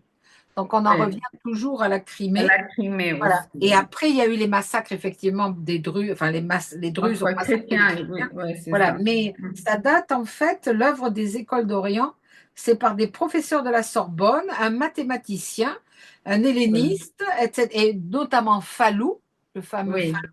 de la loi Pascal Fallou, Fallou oui, sur oui. l'enseignement privé, etc. Charles de Montalembert est le père de Ravignon. Et ensuite, l'idée, voilà, l'association était destinée à soutenir les écoles francophones du Liban. Oui, oui, puis Exact. après, ça a continué. Mais c'est intéressant parce que c'est un exemple assez unique où l'État français qui refuse de subventionner les cultes finance là Finance, non seulement oui. les écoles, mais en fait, ça finance aussi, parce que les écoles, évidemment, chrétiennes, ce sont vraiment des écoles chrétiennes, et en plus, ce sont des centres de recrutement, disons, de chrétiens, hein. Et Parce qu'il y a surtout, beaucoup comme de tu dis, musulmans, hein, qui y vont et puis oui, qui se oui. convertissent. Oui, oui. Ouais. Exact, c'est comme tu dis aussi, à un moment donné où ici on faisait séparation de l'État et de l'Église, alors qu'à l'étranger, il continuait. Donc voilà, je me rappelle à ce débat de ce fonds qui était à côté, tout ça, ils avaient dit oui, mais ils n'en parlaient pas beaucoup, tout ça, mais bon, au fait, maintenant ils se servent, il paraît qu'ils vont l'investir aussi dans le Louvre, tu sais, cette partie qui va être pour la culture, pour les icônes, tout ça, la partie qui va en 2027, qui va s'ouvrir. Il y a beaucoup de choses qui viennent du Liban et tout ça, de l'Orient, au fait, qui représente Oui, ben, il y a le grand département des antiquités du Proche-Orient, là, oui, oui. Proche-Orient, tout à fait, oui, oui, oui. Alors, avant qu'on passe aux photos, est-ce que tu pourrais nous parler, parce que tu as beaucoup travaillé là-dessus, Oui. tu l'as évoqué tout à l'heure, sur justement comment les chrétiens d'Orient en diaspora essaient de reconstituer des paroisses, et notamment tu avais beaucoup travaillé sur le fait que, ben, par exemple, les Libanais en diaspora, enfin, qui étaient en France, Oui. par exemple, bon, ben, s'ils étaient catholiques, ils allaient aller à l'église paroissiale catholique, etc., etc. Et puis, sous le pape, effectivement, Benoît XVI, il y a eu l'idée qu'il fallait, en fait, ben, reconstituer des paroisses maronites à l'étranger. Et donc, Oui, tu as suivi un petit peu enfin, il y a oui, toujours eu hein, le un prêtre démarrage. maronite à Bordeaux, mais à partir des années 90, il y a eu vraiment une reconstitution de paroisse. Est-ce que tu peux expliquer un petit peu? Alors, il a voulu, le pape Benoît XVI, je crois qu'il a voulu faire à l'image un peu de ce qui se fait aux États-Unis, en Amérique latine, etc. Ils sont très, très bien organisés, très bien ce church planting là-bas de communauté, mais bon. Il a voulu faire la même chose, il a dit ils sont très nombreux parce que les maronites en France, on dit qu'ils sont plus de 80 000. À l'époque, c'était il y a déjà de ça 13 14 ans maintenant, ça passe le temps. Donc moi, j'avais participé à ce fameux synode qu'ils ont fait, il y avait toutes les radios, la télé catholique et tout ça. Et à Paris, j'ai passé 3 jours et il y avait des évêques qui étaient venus des États-Unis et des prêtres et tout ça. Et en fait, on avait compris qu'ils voulaient faire un peu à cette image-là. Parce qu'ils trouvaient qu'on avait beaucoup, comme j'ai dit tout à l'heure, le culte et tout ça, on n'avait pas beaucoup de différences et qu'il y avait une diaspora énorme, qu'on était francophone. Et donc, euh, et alors, ça a démarré par petit à petit. Bon, en France, il n'y avait que Paris et Marseille, au fait. Il y avait Notre-Dame du Liban à Marseille et Notre-Dame du Liban à Paris, qui date, pareil aussi, à peu près quand c'était la séparation de l'État de l'Église. Elle date à peu près de la même période que la fondement. J'avais fait un article là-dessus pour le musée d'Aquitaine, tu sais, du département d'arabe de Bordeaux. Ça a Oui, été fondé par un prêtre libanais qui était au grand séminaire de Bordeaux, le père Ferrali. Et ce prêtre qui était là, il est venu dans le grand séminaire de Bordeaux. Son frère faisait médecine. Et c'est le prof de médecine, il lui dit, il le faisait venir le soir pour leur apprendre l'arabe. Il lui dit, bon, on va se servir de ton frère. Et c'est ce prêtre en soutane qui a fondé le département d'arabe à Bordeaux. Et à Paris, à cette époque-là, malgré la séparation, le vote de la loi 1905, on accorde aux Maronites l'église Notre-Dame du Liban. Et on lui dit, ben maintenant, il faut venir. Il était le premier à servir à Paris. Donc, là, plus de 100 ans après, voilà, on arrive à ce que ils disent, bon, on va commencer, ils cherchaient où il y a à Toulouse, il y a du monde, à Bordeaux, il y a du monde. Ils sont venus, au début, c'était une bonne idée. Le problème, c'est que les Libanais, en général, chrétiens ou pas, s'intègrent. On mm, n'a pas cette barrière de la langue. On n'a pas, on va très bien, je le sais de nous-mêmes, on va très bien à la messe chez les Français, je veux dire, tu vois, à l'église romaine, puisqu'on comprend le français. Alors, eux, ils ont joué sur on peut, pour le baptême, c'est la même chose. La première communion, c'est la langue et tout ça, le rite oriental et tout. Bon. Il y a des villes où ça a bien marché, il y a des villes, ça a vraiment pas très très bien marché parce que, par exemple, à Bordeaux, tu te rappelles le prêtre là, le père Moines, et lui, il avait vite compris que s'il veut compter que sur les Libanais qui sont d'un mariage mixte, alors si la femme est française, pas très pratiquante, ou si le mari est français, il s'en fout si tu veux, il a dit, il faut que ça soit arabophone. Et du coup, il a dit, ça peut pas tenir avec seulement les maronites de Bordeaux, je peux pas les attirer, même si pour les rameaux, c'est la fête des enfants. Après, ils vont dire, et pourquoi je baptiserai ici alors que c'est la même chose que ma femme, elle est de l'autre côté. Bon, bref, c'était très compliqué, même avec des repas, un pot, une soupe pendant le carême et tout ça. C'était très compliqué. Et lui, il a dit, moi, je vais faire tout ce qui est arabophone. Donc, l'église a été pleine parce qu'il y avait des Arméniens qui venaient. Il y avait beaucoup de Grecs catholiques, des Grecs orthodoxes, et ainsi de suite. Ils n'étaient pas tous, il y avait des convertis. Du moment que c'était un rite oriental, ils venaient. Et à Bordeaux, ça n'a pas beaucoup plu à son évêque à l'époque. Il a fait 4 ans. La dernière année, c'était même sans papier. il faut dire de l'évêque maronite, hein. Oui, oui, voilà. Et je me rappelle la dernière année qu'il était là, et parce que moi j'étais le lien avec le cardinal Ricard à l'époque. Et le cardinal Ricard, il lui avait dit, ben, vous avez qu'à rester avec nous. Il veut pas, ça lui plaît pas que ça soit arabophone, il faut que ça soit strictement maronite. Nous, il n'y a pas de problème puisqu'il faisait la messe à Saint-Bruno, il faisait la messe, tu vois, dans les maisons de retraite, au Tondu, tout ça. Il faisait exactement la même chose, si tu veux. Et puis finalement, il a dit non, je repars aux États-Unis dans mon diocèse parce que c'est beaucoup plus simple, au fait, les choses, tu sais à quoi te. Et maintenant, il y a plusieurs missions dans différents endroits, dans différentes villes en France, mais là où ça fonctionne, il faut vraiment être en lien avec la communauté française. À Toulouse, ça marche très bien, mais le prêtre, c'est un jeune et il a dit, il parle très bien français aussi. Et il a dit, moi, il n'y a pas de raison. Il co-célèbre avec l'archevêque de Toulouse, il co-célèbre avec tout ça. Donc, c'est beaucoup plus vivant, si tu veux, que dans d'autres endroits où c'est compliqué. C'est pas comme aux États-Unis. La société française, c'est pas comme aux États-Unis, tu sais, où les Libanais et les Maronites, ils font 1 heure et demie de voiture pour aller à la messe parce qu'ils vont se retrouver. C'est loin du Liban. Oui, C'est oui. beaucoup loin pour eux. Mais c'est amusant là ce que tu dis parce qu'il y a l'église maronite à côté de chez moi là Oui, et elle est pleine. Mais effectivement, il y a oui, des Syriens, il y a des Français du coin. J'ai un étudiant qui avait fait un très bon travail d'études sur les Chaldéens à Paris et qui oui, avait noté que en fait, la présence de ces communautés de chrétiens d'Orient chez nous oui, avait ravivé la foi des Français parce que là, on touchait aux origines du christianisme. oui, Que donc oui. beaucoup de Français catholiques, mais catholiques culturels, et qui n'allaient plus à la messe parce que bon, ils ne trouvaient pas ça très intéressant, en fait, allaient dans ces messes de Le chrétiens chrétien. orientaux. Et là, je vois à l'église maronite à côté de chez moi, il y a beaucoup de Français, de paroissiens du coin, alors que sinon, ils peuvent aller à la messe Oui. ordinaire à Alors, un tu couvent, sais, etc. Oui, oui. le meilleur exemple, quand un prêtre par la fac, il m'a contacté quand le pape François, il y a eu cette persécution, ce massacre des chrétiens de la plaine de Ninive en Irak. Oui, oui. C'était des Chaldéens et des Assyriens.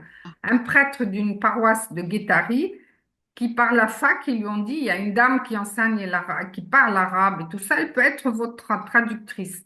Et du coup, je suis allée chercher le père Nabil, Mounès, et je lui ai dit, vous allez m'accompagner.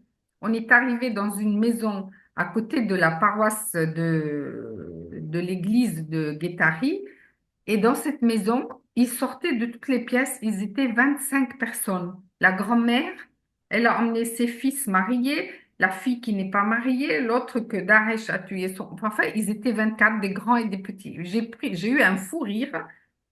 Et après, on a vu le prêtre et tout ça. Je les ai suivis pendant plus d'1 an et demi. Et après, tu sais, j'avais accueilli chez moi une de leurs filles hein, qui a Mhm. été à la fac, qui a logé chez moi, Sanaria, qui a fini son master brillamment et qui travaille à Biarritz. Et donc, on avait dit au prêtre français, il a dit, je suis ravi. Mais vous pouvez pas imaginer, ils remplissent mon église. C'est l'heure de la messe, ils sont tous là. Et après, il y a eu un baptême, il y a eu un décès, 2 décès.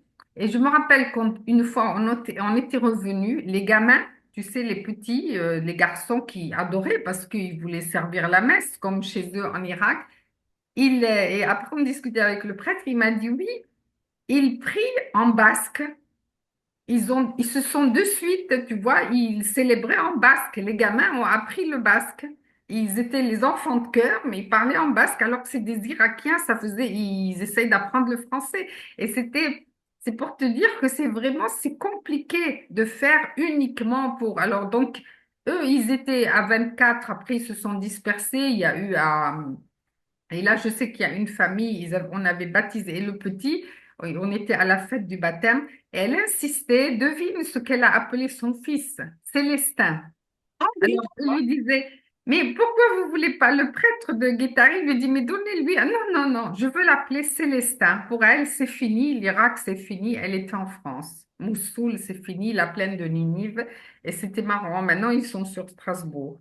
d'accord. En fait, c'est compliqué, si tu veux. Ils veulent prier et tout, mais c'est dur, c'est difficile. Tout seul, il n'y a personne pour leur célébrer dans leur vocabulaire. Ils étaient ravis parce qu'avec Père Nabil, ils priaient en arabe et tout, alors que eux, ils prient beaucoup en syriaque. Tu sais aussi, ils disent l'araméen, ils parlent araméen entre eux.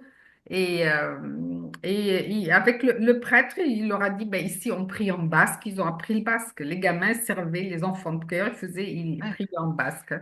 Très bien. Bon, Ouais. alors est-ce qu'on peut passer maintenant strictement au Liban? Oui, Alors, ça va être des photos. J'avoue que la majorité sont de moi. Il y en a quelques-unes de toi, oui, mais alors, est-ce que vous voyez la carte du Liban? Oui. C'est bon? oui. Vous voyez la carte du Liban? Alors, c'est une carte que j'ai trouvée qui montre on va passer rapidement là-dessus, mais la carte des Oui, religions au Liban. oui, Donc, à oui. droite, vous avez les chiites, les sunnites, les druzes, etc. Enfin, ça montre vraiment la mosaïque. Mais là, et après, tu vas pouvoir commenter. On va passer les photos. Alors, ça, j'ai commencé par Beyrouth. C'est bon? Oui, et dans le Vous voyez, centre, vous? Oui. Vous voyez, hein, voilà, vous voyez, vous voyez les photos, hein, c'est bon? Mhm. Voilà, vous voyez le PowerPoint? Oui, oui. Oui, oui, oui. D'accord. Donc ça, c'est tout à fait fascinant parce que c'est le cœur de Beyrouth. Tu as pu Les expliquer, hein, ça ruines. commence Oui, par les oui. ruines romaines. Les ruines Ce romaines, que vous oui. voyez derrière, c'est la cathédrale, c'est Saint-Georges, c'est ça? Saint-Georges, oui. Et Alors, il y a là, les orthodoxes, ils ont leur Saint-Georges et les alors on va la maronite. voir après, Oui, voilà. oui, voilà. Et c'était quand j'y suis arrivée, donc ça c'était en 2011, on était en train de surélever le clocher. Voilà, parce que, voyez les travaux, et voilà ensuite, un petit peu plus tard, ce que ça a donné, ils ont surélevé de ça, parce que juste à côté, on a construit une immense mosquée qui dépassait le clocher de la cathédrale. Clocher de la Et cathédrale. donc, les maronites ne pouvaient pas supporter que les musulmans soient plus hauts. Mais pour quand même la paix des ménages, si je peux dire, cette extension du clocher de Saint-Georges et Oui, 1 ou 2 mètres moins haut que le minaret pour pas vexer les musulmans. Et alors après, ça c'est une photo de l'intérieur. Alors je me suis amusée à voir ça. oui, Derrière, c'est l'église des Capucins là-bas, je crois. exact, C'est oui. l'intérieur de l'église Saint-Georges. Saint-Georges, Et oui. là, tu peux nous dire, c'est l'église Saint-Georges orthodoxe, hein. Orthodoxe, oui. Il y a les C'est deux, juste elles derrière, sont hein. l'une à Voilà, côté de l'autre, oui, voilà. presque. Tout ça se touche, hein. C'est Oui, d'un je sens. côté, d'un côté. Et ça, qu'est-ce que c'est ça, juste à côté? C'est une C'est chapelle aussi, non? Une c'est chapelle? très vieux, hein, ça. Oui, C'est oui, juste à oui, côté exact. de Saint-Georges, oui. Oui, Alors, ensuite, voilà, c'est toujours Saint-Georges. Ben, tu vois, c'est ça, là. C'est très oui. ancien. Je pense que c'est une Ça très doit vieille être ville. l'original, au fait, d'origine, elle était là, puis ils ont fait la cathédrale à côté. C'est Et je ça, crois parce que que, c'est un musée. Tu rentres, il y a des icônes, non? Tu rentres, non? d'accord, je ne connais pas, oui. Alors, ça, c'est toujours les musées. Alors, ça, c'est encore Beyrouth Centre. l'église, la cathédrale orthodoxe. Hmm. Ça, c'est dedans. À l'intérieur, c'est Oui, cette pierre de sable très c'est jaune, beau, hein. et Très, très jolie. beau.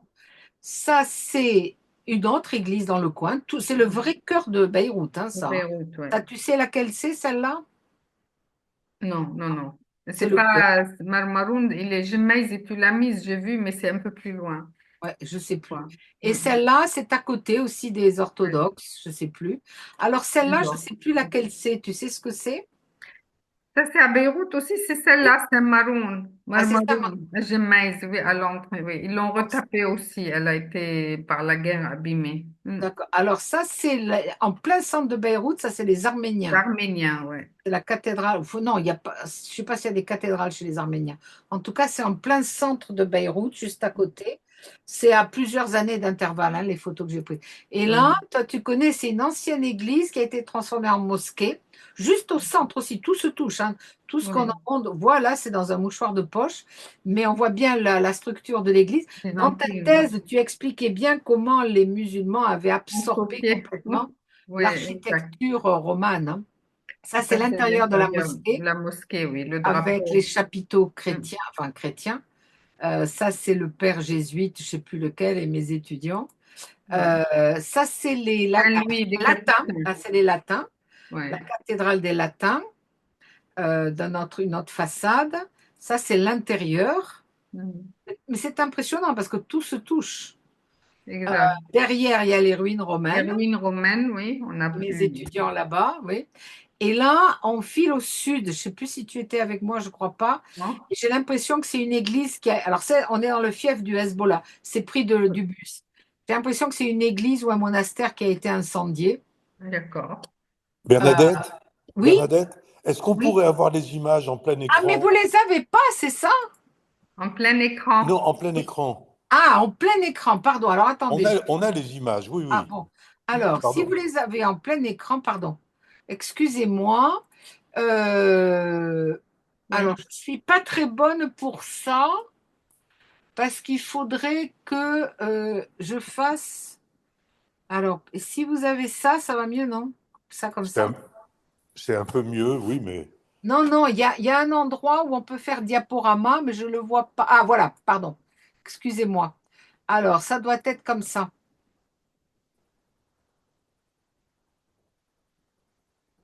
euh, Ça n'a pas l'air probant.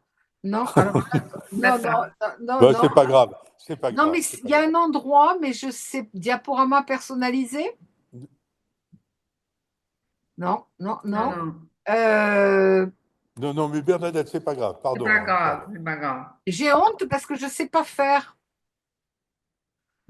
Bon, écoutez, je vous l'enverrai sinon. Je vous enverrai je peux vous Continue, oui, l'envoyer. oui. Attendez, ce qu'on va faire, je vais l'agrandir comme ça. Voilà, Là, vous le voyez mieux. oui, Alors ça, c'est le sud, c'est aussi dans le fief du Hezbollah où tout a été détruit après ouais. 2006, les bombardements israéliens.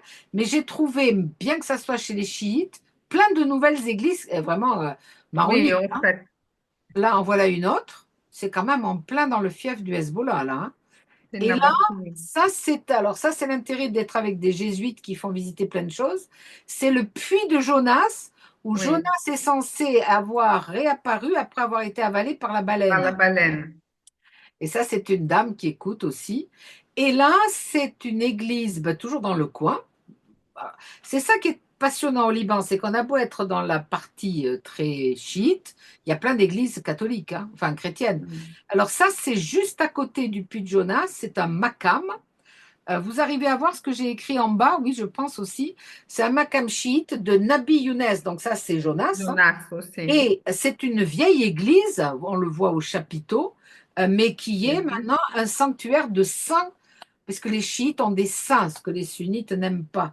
Mm. Et il y a derrière nous ici, dans le mur là, il y avait un tombeau, et c'est dans le noir, et les gens sont couchés par terre et touchent le tombeau, et ils y restent des heures, et on trébuche d'ailleurs contre leur corps. Alors ça, c'est dans le Chouf. Est-ce que ça serait le siège des Grecs Des melkites? Melkites. C'est ça? Des Melkites, oui, oui, Ça, oui. oui. C'est Oui, très beau, hein. Mm. C'est au-dessus de Beyrouth, en fait. Exact. Alors là, c'est toujours le Chouf chez les Druzes. Là, c'est une église détruite, comme enfin, vous voyez, hein. Il y a eu beaucoup de massacres, oui, dans le Voilà. Chouf. Mais ça, c'est l'église de notre ami Daoud, hein, qui Oui, est en train. Les chrétiens reconstruisent d'immenses reconstruisent tous, églises, ouais. hein. Oui, mais Et ils sont. c'est ce que avec l'œuvre d'Orient, tu sais, on avait financé une église à Deir Dourit, la Saint-Joseph. Ouais. Pareil, c'est un peu, ils ont fait l'église hyper grande et après les gens ils reconstruisent tout autour. Ah oui, c'est impressionnant parce qu'en fait, ils habitent pas là. Ils habitent plus là Non, maintenant. non, non. Alors là, En est-ce fait, que tu peux ils ont expliquer? fui. C'est Là, c'est c'est la baie de Harissa. Jounier. Donc ça, c'est Beyrouth là-bas. Et là, c'est le grand centre, tu expliques, de Harissa. Alors, ça, c'est la baie de Jounier et c'est la Notre-Dame du Liban. Voilà, vous la voyez ici, vous Voilà. allez Et la ce voir qui a là. été fait derrière, cette basilique, on dirait de la dentelle, ça a été fait en honneur pour Jean-Paul II. Il est venu 2 fois au Liban et la première fois, ils ont dit, bah, si vous revenez, ils ont fait ça en son honneur. D'accord. La Donc basilique voilà derrière, Notre-Dame du Liban, Notre-Dame du Liban, oui, qui mais elle est surplombe. gigantesque, hein. Hmm. Et ça, c'est l'église Voilà dont l'église, tu ouais. parles, voilà. La Et basilique. qui est effectivement assez récente, hein, oui, oui. Oui, oui, oui, ouais. Et à côté, il y a aussi une énorme église C'est melkite, Armin. Hmm. alors, melkite apparemment. L'équipe, oui. C'est l'église grecque melkite de Saint-Paul à Harissa. Ah oui, ça. Alors ça, c'est dedans. Ça ressemble beaucoup à une église orthodoxe, hein. Orthodoxe, oui. Bon, moi, j'arrive pas à les distinguer, hein, entre. Iconostase. Hein, voilà. Alors ensuite, ça, c'est chez nos amis les maronites, Maronite, la communauté des religieuses de la Sainte la Famille, famille, ouais. très riche. C'est toujours au-dessus de la baie, hein, de Oui. Beyrouth. Et c'est un centre de congrès et un centre de repos. Donc moi, À Adma. C'est j'ai à Adma, dans la banlieue chic de ah oui, oui, oui.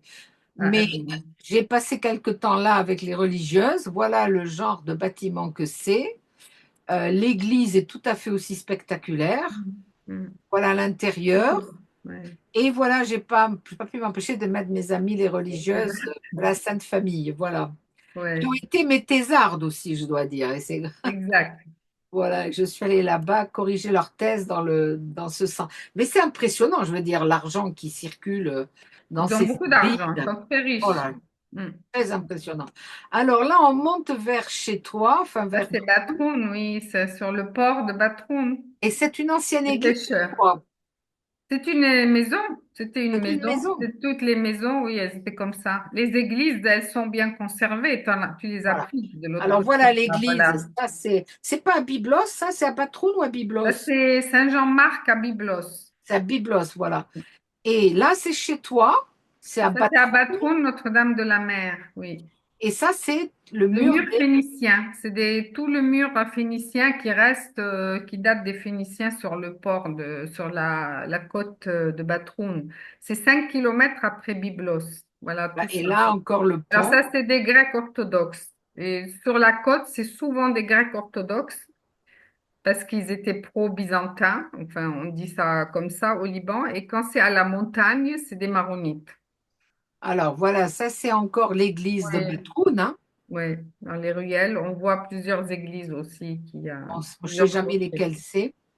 Et là, c'est la Ça, grande c'est de Patroun. Saint-Étienne. La cathédrale maronite Saint-Étienne, on le voit en haut Et là. lui, c'est Saint-Étienne, là? Voilà. Oui. Et il est façade à la mer. Là, c'est le D'accord. côté. Tu as pris le côté, mais la façade, elle donne sur la mer. Alors, ça, c'est la C'est face. une petite ville de pêcheurs, au fait. Ouais. C'est- Voilà la sœur Marie, là, qui me promène. Ça, c'est Notre-Dame de la Mer, je suppose. exact, oui. Oui. Et là, c'est dedans, je ne sais plus ce que j'ai pris. C'est la chapelle dedans. Elle est orthodoxe, la chapelle Notre-Dame de la Mer. D'accord. Voilà, c'est au bord, juste dedans. Et ça? Et ça, c'est à côté, la maison du curé. Ah, c'est la maison du curé, d'accord. D'accord. Alors maintenant, on monte au siège du patriarcat maronite. Maronite à Pkerke. Voilà. Ouais. Et c'est Béchar là que Rai. réside le patriarche Rai actuellement. Ouais, ouais. Alors c'est évidemment, mais bon, chez nous aussi maintenant, très militarisé, hein, mais bon, nos églises, nos synagogues sont protégées aussi. C'est gigantesque, hein, et c'est évidemment C'est sur une immense. colline. C'est Oui. immense, oui, oui. Ça, c'est la cour, Oui. il y allait y Il y avoir avait un un mariage. mariage. Oui, Et là-bas, on ne le voit pas, parce que j'ai une photo, mais elle n'était pas très bonne, je ne l'ai pas mise, mais il y a une grande fresque qui représente Jean-Paul II, parce qu'il est oui, venu, oui. et c'est vraiment magnifique, c'est une mosaïque gigantesque qui célèbre Jean-Paul Elle, II. oui. Ça, c'est les Les arcs, armoiries, oui, tout ça, l'armoirie oui. des Maronites, Gloria du Liban, oui, d'accord. avec le cèdre et tout ça. Mm, Et ça, c'est l'entrée de la résidence, toujours, de l'évêque. mm. Alors maintenant, on est à Nourier. Nourrier, Notre-Dame de la Lumière. C'est Voilà, ça, c'est orthodoxe au aussi, nord. ça. Oui, c'est à C'est côté de chez moi, oui, un peu plus au nord que chez moi. C'est vers Tripoli. Ouais, C'est très très beau, mais c'est très orthodoxe beau. là. Et les sœurs, elles vivent, elles font des icônes, elles vivent de ça. Voilà Voilà l'intérieur de l'église. l'intérieur. Mm. Et voilà, tu en parlais tout à l'heure, ça Voilà, c'est oui, et comment elles poche, s'habillent à gauche. la religieuse orthodoxe, et j'ai compris d'où venait le tchador. À Voilà. droite, c'est au sud de Beyrouth que j'ai Oui, pris ça. oui, oui. Et Oui, j'avoue que j'ai eu très peur hein, quand j'ai vu la sœur oui, surgir. elles font peur, hein. Aux enfants et tout, ils n'ont pas l'habitude, elles font peur, oui, mais Oui, elles oui, oui, sont comme oui. ça. Oui, oui. Je me dis que Été finalement, comme hiver. comment? Été comme hiver. Oui, oui, oui, oui, c'est impressionnant. Mm. Alors ça, c'est l'intérieur de ce L'intérieur, monastère, oui. magnifique. Ça, c'est encore le monastère, c'est très beau, hein. Oui. Et l'architecture est exactement celle d'un caravansérail. Exact, Et à ça, je crois, à Tripoli. Tripoli, dans les souks, c'est ça? Oui, Alors oui, là, oui, j'ai vu que tu avais mis ça. Ça, oui, c'est ça, la c'est citadelle de Saint-Gilles, la voilà, citadelle Saint-Gilles à Tripoli, voilà, et j'ai marqué en bas, c'est Raymond IV de Toulouse, de Toulouse. en Oui. croisade, l'a construite. Donc, c'est une croisade il a construite en 1103, enfin, ça a Mm. commencé en 1103. C'est le comte de Toulouse, comte de Tripoli, Raymond Oui, Ier, enfin, c'est oui. incroyable. Ça, c'est l'intérieur, ça domine Très belle, elle est très bien Tripoli. conservée, très belle. Oui, oui, oui. Et elle domine le Ça, petit fleuve l'Ali et tous les bidonvilles. oui, ça, c'est le Bidonvilles centre, le vieux centre de de Tripoli. Tripoli, Et ouais. j'ai mis ça parce qu'on voit des mosquées, mais on voit aussi des églises. Là, vous en avez Exact. une, là, Oui, vous en oui, avez une autre. il y a un siège maronite, grec, orthodoxe. Oui, oui, il y a tout. Il y a Il y a la beaucoup. rue, tu as été la rue des religieuses, la rue des églises. Il y a une grande communauté chrétienne, oui, oui. Oui, oui, c'est tout à fait impressionnant. Alors ça, c'est une photo encore de Tripoli, mais pour montrer les montagnes. Oui. Et puis là, tu vas commenter, c'est le début de la Kadisha. De la vallée Sainte, oui, la Kadisha, la vallée Sainte, oui, du côté de la montagne, oui. Et Et qui c'est là. est, on C'est peut y accéder maintenant en voiture de deux côtés. Et il y a plein de couvents, des grottes où voilà. les se mettaient. Ça, c'est le premier, le seul couvent orthodoxe. Ah, il est orthodoxe. Il est D'accord. orthodoxe du côté de la mer, au fait. C'est le début de la vallée Sainte Oui. que tu montes. Et après, c'est tout le reste, c'est maronite. Oui, ça, je l'avais pris en partant de Tripoli. Et quand on Exact. monte, oui, oui, oui. Et celui-là, on y accède qu'à pied. On peut pas y aller, si on peut pas grimper, on peut pas y aller. C'est à pied. C'est des Voilà. orthodoxes, Ouais. oui. J'ai trouvé Amatura, il s'appelle. ouais, sur le site de l'UNESCO, ils disent Mm. que c'est la vallée de la Kadisha, vous le voyez, est Hein? l'un des plus importants sites d'établissements chrétiens au monde. Oui, oui. Au monde, hein. Alors ensuite, encore d'autres photos. Ça, je ne sais plus lequel c'est C'est Saint-Antoine, pareil, c'est ça. Saint-Antoine le Grand. Oui, quand on descend puis on va voir sa façade. Tu l'as prise? Voilà. Alors Oui. je l'ai prise, oui. Non, je ne sais plus si c'est sa façade. En bas, il y a une autre où tu as la façade. Ça, c'est Saint-Élysée, Elisha. Il est d'un autre D'accord. Ça, côté. c'est toi qui l'as prise, celle-là. Sans doute. Oui, ça c'est Et avec le groupe français quand j'y étais. Ça oui, c'est ça, c'est l'intérieur. C'est voilà à les photos de l'intérieur, plein de l'intérieur. gens. Mais il y a vraiment des repères dans la Voilà, montagne voilà, tout extraordinaires. ça. On reconnaît quand on est dans la vallée parce qu'il y a des croix à chaque fois où il y a une grotte d'un ermite, il y a une croix. Il se repère comme ça. Ouais. Alors, et celle-là, Et je sais voilà, plus. ça c'est Saint-Antoine, le D'accord. grand. Et la façade, elle est musulmane. En fait, elle est dans le style musulman parce qu'ils se cachaient des Ottomans, au fait. Ils ont fait une façade pour tromper les Ah, Ottomans quand ils venaient. Voilà. Et le clocher a été rajouté après. C'est tout à fait tu vois, la façade, elle n'est pas du tout chrétienne orientale, oui, c'est oui, c'est étrange, hein. exprès. C'est magnifique. Voilà. Mais il faut voir, là, j'ai pas, bon, je l'ai pris, ça, j'ai pas pris de plus loin parce que je pouvais pas, mais Oui. la falaise est gigantesque C'est au-dessus. énorme. Et l'église dedans, elle est dans la Ah, c'est grotte, ça, elle est voilà, dans c'est la ça, pierre. Ça soigne l'eau l'hiver et tout ça. Oui, oui, c'est très. celle-là, hein, je crois. Voilà. Alors après, on continue vers euh, Charest, je sais pas le dire, hein. Oui, C'est sur le bord Béchar, de la oui, c'est route. les fiefs vraiment des Maronites, oui, C'est très chrétien, hein, par là, hein. exact. Il y a Et ça, plusieurs j'adore cette clochers photo. à la vallée. C'est la Exact. vallée vue de la route. C'est magnifique, hein. Mhm. Ça, c'était en février, je ne sais plus trop quand. Mais c'est Oui, très, très beau, hein. Alors, et puis c'est très riche, c'est que des vergers, tout ça. Ça, c'est encore une photo du coin. Alors ça, vous oui, avez Saint-Charbel, là, évidemment. oui. Je crois que tu as pris des photos de Saint-Charbel. Voilà Après, oui, les après, oui. vignobles. Ça, c'est c'est la ville, là, de Pcharé, là-bas, c'est ça? Mhm. Oui, oui. Alors, on va avoir, je vais montrer des photos vers la droite tout à l'heure. Ça, c'est les églises. Il y en a plein, Il y hein. a plusieurs, oui. Ça, en voilà encore. Puis elles sont toutes magnifiques. Ça, c'est à l'entrée de la ville. Il faisait très froid. Oui. C'est le missionnaire et puis les petits-enfants. C'est la J'ai- ville aussi de Gibran, Khalil Gibran. Voilà, voilà. Oui, Ça, il y c'est a chez lui. Mm. Ça, c'est chez l'auteur, vous Le savez, le livre Le Prophète, prophète, oui. que nous, on appelle Khalil Gibran, mais eux, vous dites comment, vous? Gibran, Khalil Gibran. Voilà, voilà. Et là, c'est mon ami Abed qui me promène partout parce Un qu'il nabi.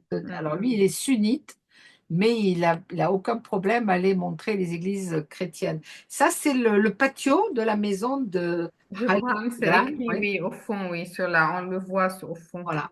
Alors là, j'ai pris ça sur TripAdvisor et Et on va au sud maintenant, on va vers Byblos, c'est chez Saint-Charbel. Saint-Charbel, ouais. C'est le grand saint du Liban Voilà, et qui est maintenant internationalement connu. voilà. Et Là, pour ceux que ça intéresse, le premier avril, le prêtre de l'église Sainte-Eulalie, il fait venir des reliques de Saint-Charbel. Il va y Ah bon? avoir une veillée, une messe et tout ça, le 1er avril à Ah Bordeaux. bon? D'accord. Oui, Et, oui, ils l'ont fait il y a un mois et demi sur la côte basque, à Bayonne, à Pau. C'est le saint, le médecin du Liban, ils appellent maintenant, qui fait, il y a beaucoup de miracles, de guérisons, tout ça, voilà. et l'église à côté de chez moi, rue McCarthy, elle s'appelle paroisse Saint-Charbel. Saint-Charbel, oui, oui, Alors là, c'est la petite église qu'il y a, et ça, c'est l'ermitage de Saint-Charbel. exact. Ça, Couché c'est par à terre. côté, c'est l'église des moines, Ouais, oh, comment ça s'appelle, les deux apôtres. je sais plus. Bon, Je ouais. sais plus. Mais Ah, là, bon. ils prennent, on dit que je crois que c'est ce tableau qui suinte et on récupère de l'huile et on vous la donne. J'ai des petits sachets d'huile Oui, sainte. peut-être, oui, oui. Et là, c'est le bâtiment ensuite qui a été rajouté. C'est gigantesque, hein. En Hmm. fait, c'est ce qu'on voit ici et ça, C'est c'est la surtout, façade. avant, c'était beaucoup des séminaires. Tu sais, ils vivaient à la montagne, ils vivaient l'année. Ils ne voyaient pas Mhm. de monde avant. Alors là, c'est toi qui l'as mise. Je ne sais pas Ça, où c'est c'est. chez moi, c'est dans Ah, qui surplombe la plaine de la Becca. C'était des moines, on appelle les rédemptionnistes, les voilà, rédemptionnistes, oui. rédemptionnistes. Et il y a maintenant une quinzaine d'années, ils ont plié bagages et ils sont rentrés en Belgique, je crois. Et il est resté un seul qui est libanais. Il a dit, ben, je vais le garder. Il l'a gardé. C'est très, très joli. Il y a plein de mosaïques. C'est un mosaïste. Il a été formé ici, en Italie et en Belgique. Et enfin, il est très fréquenté. Il fait des séminaires. Tu sais, on avait dormi là, le groupe des amis français. On avait dormi 2 nuits là-bas chez lui. Il a tu sais, c'est grand, quoi, comme un centre de retraite et tout. Ouais. Là, j'ai mis une photo de la Sous la Becca chez plaine. toi, Ouais, c'est très beau, ouais. La plaine de la Becca, oui. avec tous les vergers. Ça, c'est la fin de l'été, c'est une autre année, et Ouais. c'était très sec, hein. Et Mm. là, j'ai tenu à mettre cette photo parce que c'est Parce le qu'il y a village de l'église. Taïbé, Mm. c'est le village de notre ami Samaha, Ouais. et c'est le village qui a été pris pour le film, si quelqu'un l'a vu, qui s'appelait Maintenant on va où? On De va où? Nadine Labaki. Là-bas, oui. Là-bas, Mm. qui a fait ce film sur justement la cohabitation entre les musulmans et les chrétiens. Et Mm. finalement, ils s'entretuent et puis après, ils ne savent pas où le mettre au cimetière. Et là, il y a l'église, mais Sama m'avait dit que quand il habitait dans le village, il n'y avait que des chrétiens. Les Oui, c'est musulmans sont vrai. arrivés après, oui. Oui, Alors, ça, oui, c'est la vieille dans la église. plaine, ouais, ouais. Voilà. C'est à côté de Balbec, hein. Mm. Et ça, c'est une photo que j'aime beaucoup parce que ça représente vraiment ce qu'on s'imagine être la Terre Sainte.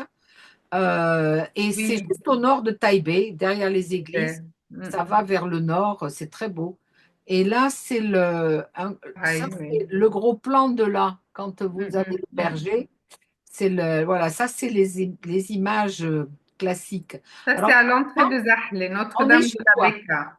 Donc Oui. là, Ça, c'est le sud et vers sur la route de Damas. Et mm. c'est chez toi. Alors, tu commentes. Et ça, on l'appelle Notre-Dame de la Becca, qui surplombe l'entrée de la plus grande ville catholique du Moyen-Orient, la ville de Zahle. Et c'est une ville, il y a eu des émissions dessus parce que c'est vraiment, elle représente le mélange communautaire, le mélange typique du Liban, au fait. Par exemple, pour les élections, il y a 8 députés de cette ville, mais 8 députés. Il y a un Arménien, un grec catholique, un grec orthodoxe, un maronite, etc. Donc, c'est vraiment l'exemple. C'est une ville qui a été très malmenée par l'armée syrienne, mais c'est des montagnards et qui ont beaucoup résisté. On n'a pas pu les affamer, tout ça. Il y a eu, quand j'étais encore ado au Liban, on a encerclé la ville. Nous, on vivait sur la côte, on allait à l'école. Mais je me rappelle, en 3 mois, ils ont dit on va les affamer, les bombarder, tout ça. Ils n'ont pas eu de faim, au fait, au contraire. Et ils ont résisté parce que c'est des montagnards. C'est très, vraiment, comment dire, ils pratiquent ensemble d'une façon magnifique. Alors, il y a des fêtes chrétiennes, par exemple, début juin, le premier jeudi de mois de juin, le Saint-Sacrement, tu sais, le jeudi voilà. Toutes les communautés, comment dire, font des processions dans la ville et se retrouvent sur la grande place et partagent, au fait. C'est très, très belle cohabitation. Donc ça, c'est le pied de cet Ouais, c'est espèce de l'intérieur. monument Ouais. avec cet escalier. Ça, c'est le bas. J'étais avec toi là. Mhm. Alors c'est un peu lourd, Ce hein. qu'ils vendent, oui, voilà, oui, ce qu'ils vendent à côté, des Ça, choses. c'est la vue sur la ville de La Zalé, ville de qui est très Dakhla, belle, hein. oui. C'est surtout des agriculteurs, des vignerons. Ils sont tous propriétaires. C'est des paysans riches, si vous voulez. C'est Et c'est et là qu'on fait les très bons vins du Liban. ouais, c'est là, oui. Alors ensuite, c'est des photos que tu as prises. Alors je sais, c'est toujours Euh, dans c'est la dans ville, hein. oui, oui, dans la ville de Zahle. La ville de Zahle compte à peu près, quand j'avais fait avec le père jésuite, tu sais, pour faire un annuaire, il y a maintenant 10 ans de cela, j'avais répertorié à l'époque 58 églises. Et actuellement, il y en a plus. On a construit d'autres. Et on a construit une chapelle pour Saint Jean-Paul II. On a construit une magnifique cathédrale pour les Grecs orthodoxes parce qu'ils n'en avaient pas une. Mais il y en a eu beaucoup plus. Je pense qu'actuellement, ça dépasse les 60, 62 Et alors églises, là, c'est quoi là? chapelles. C'est catholique forcément, mais Ah c'est. là, c'est des catholiques, ouais, ouais. Et Je ne là, sais pas, il y a des. Alors, ça, celle qui est à gauche, Saint-Élie, c'est dans mon village, c'est maronite. Et l'autre, c'est orthodoxe. Voilà, Audrey avec ma belle-fille, avec une amie, c'est vraiment orthodoxe peinte. d'accord. Et là, Ah, et là, c'est une Notre-Dame pour le 15 août. Tu vois, c'est la fête, c'est une toute petite chapelle. Ils font une fête dehors, les gens, tu vois. Et la petite chapelle, c'était pour un 15 août où ils étaient les enfants. Ils font un repas, tu sais, de village. Ils fêtent la Vierge. et à droite, c'est à l'intérieur, c'est C'est ça? l'intérieur. Oui, j'ai pris la chapelle de l'extérieur. C'est tout petit et c'est juste l'intérieur. Mais elle est très belle, en Magnifique, hein. bleu, voilà. Et Alors, là, ça, c'est une qu'on avait été, c'est des amis, il faut que tu marches pour y accéder, je t'emmènerai, on descendra en voiture, mais un jour, et c'est Saint Thomas, et on n'arrive pas là à lire, tu vois, tout ça, ça date d'un peintre français, ça c'est la photo officielle qui était dans l'église, et c'est en voûte et tout ça, ils sont en train de retaper tout autour. Mais ils ont trouvé des choses, tu vois, des vestiges. Alors ça, c'est les saints du Liban. Ça, c'est à côté de Batroun, au fait. Tu sais, donc ça, ça, c'est c'est au Saint nord alors. Rafka. C'est au Oui, oui, nord. là c'est au nord, oui. C'est Saint Rafka et Hardin et tous, ils sont canonisés ou béatifiés à Rome. Mais alors, c'est des chapelles dans une église ou c'est des C'est dans le. dedans, tu ne peux pas accéder. Les gens se mettent devant, ils prient, et puis tu vois, ils jettent des sous, de l'argent dans les derrière. Oui, oui, tu peux accéder, mais tu restes derrière la grille. D'accord, d'accord. Alors là, on revient chez toi à Zalé. Ça, c'est une Oui, église oui, orthodoxe. alors ça, c'est la plus ancienne orthodoxe à Zahle qu'on appelle Saïd Zalzale, Notre-Dame de Zalzale. Elle est très belle, toute en peinture comme ça, c'est les orthodoxes. Elle est belle, hein? Oui, mais j'ai pris plein de Très belle, photos. oui, oui. Mais c'est quand même, elles sont très bien entretenues. Donc, elles sont Oui, sans arrêt restaurées. Si tu veux, le christianisme dans la ville de Zahle, il est très, c'est des gens qui sont très dévoués au fait. Ils ont de l'argent, ça se voit au fait, ils entretiennent. Et là, il avait expliqué comment ils font l'iconostase. Oui, là, À comme ça. droite, ils mettent toujours la Vierge, le saint de l'Église et Ouais. ainsi de suite. Alors ça, moi, j'ai bien aimé. Là, ça, c'est l'enfer. Le Ouais, dragon qui crache les oui. morts, les diables qui essaient de récupérer leur âme. Et la Mm. pesée des âmes. Enfin, c'est très, très Très amusant. joli, ouais. Et c'est dans la même église? Je me souviens plus. J'étais avec toi, je me souviens plus. Je sais plus, non, mais elles sont toutes peintes. Il y en a, elles sont tout autour. Tu vois, regarde, oui, l'autre, oui, ça a été Zalzalé, c'est la même. Voilà. Et celle-là, c'est ça, l'extérieur, c'est quoi ça? Alors ça, c'est un autre. Ça paye pas comme ça, mais c'est un truc dedans. C'est immense. C'est des moines, au fait. C'est des melkites, là. C'est des D'accord. melkites. Alors là, c'est toi qui m'as donné cette image de mosaïque. C'est des mosaïques, c'est le prêtre là tout à l'heure qu'on a vu, je t'ai dit qu'il est Ah resté oui, tout seul. d'accord, Ils sont tous partis. Il vit de ça au fait. d'accord. Il décore les églises, on lui commande. Et à Saint-Louis, à Bordeaux, ils lui ont commandé une de Saint-Louis. Saint-Louis des Chartrons? Oui, oui, oui. Ils Ah, l'ont toujours pas. Ils avaient dit que quand ils vont l'accrocher, ils vont l'inviter. Ils l'ont jamais invité, mais bon. mais elle y est, Elle la y est. mosaïque? Elle y est? Elle y est, elle y est. Un jour, je t'emmènerai, on ira la D'accord. voir. Ouais. Alors ça, c'est encore chez toi, mais ça, j'adore parce que c'est la nativité. C'est là, oui, l'entrée de la Vierge dans le temple. Alors C'est là, au après, début voilà, à droite et après c'est la Nativité. c'est très mignon.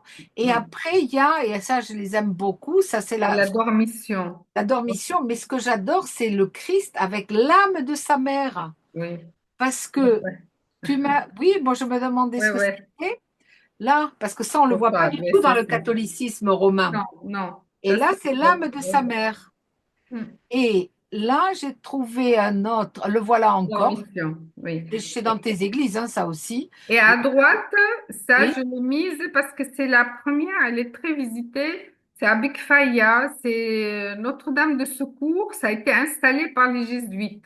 C'est le premier site où les Jésuites sont, quand ils sont arrivés au Liban, c'est à Big Faya. d'accord. Et après, ils sont allés à Taneil, dans la Beka chez moi, et ils ont fait, et ça, c'est Notre-Dame de Secours. C'est eux. C'est resté une chapelle, si tu veux, dans la grande église du village de Alors, la ville, encore parce que une autre peinture que j'ai trouvée. Pareil, là, c'est l'âme qu'on a l'âme, ouais, faite de ce brave. exact, oui.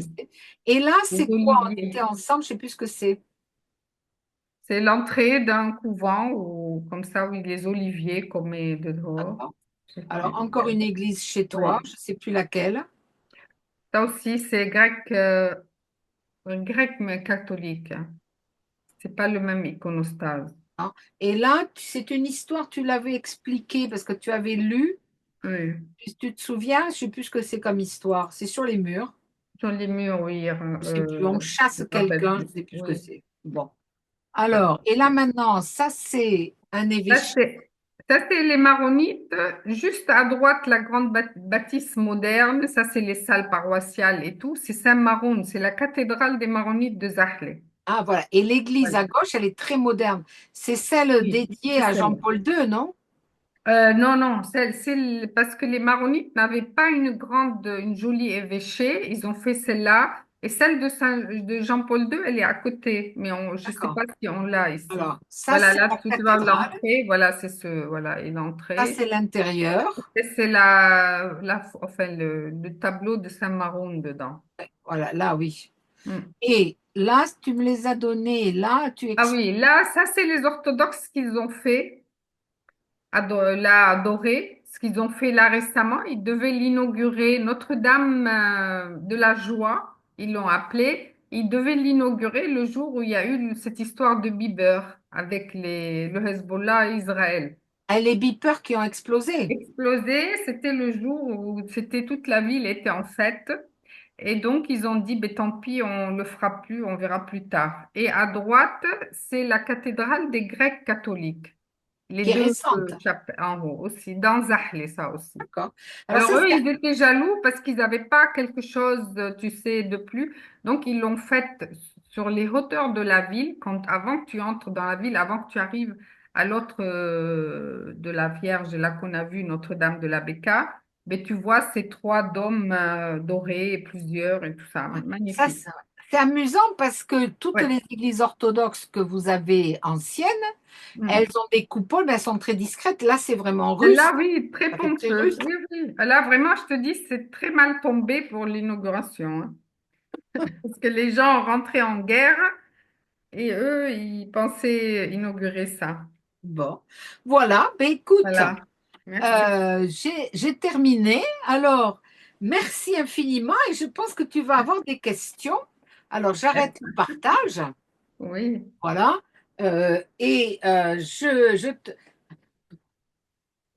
Je demande si quelqu'un a des questions à poser.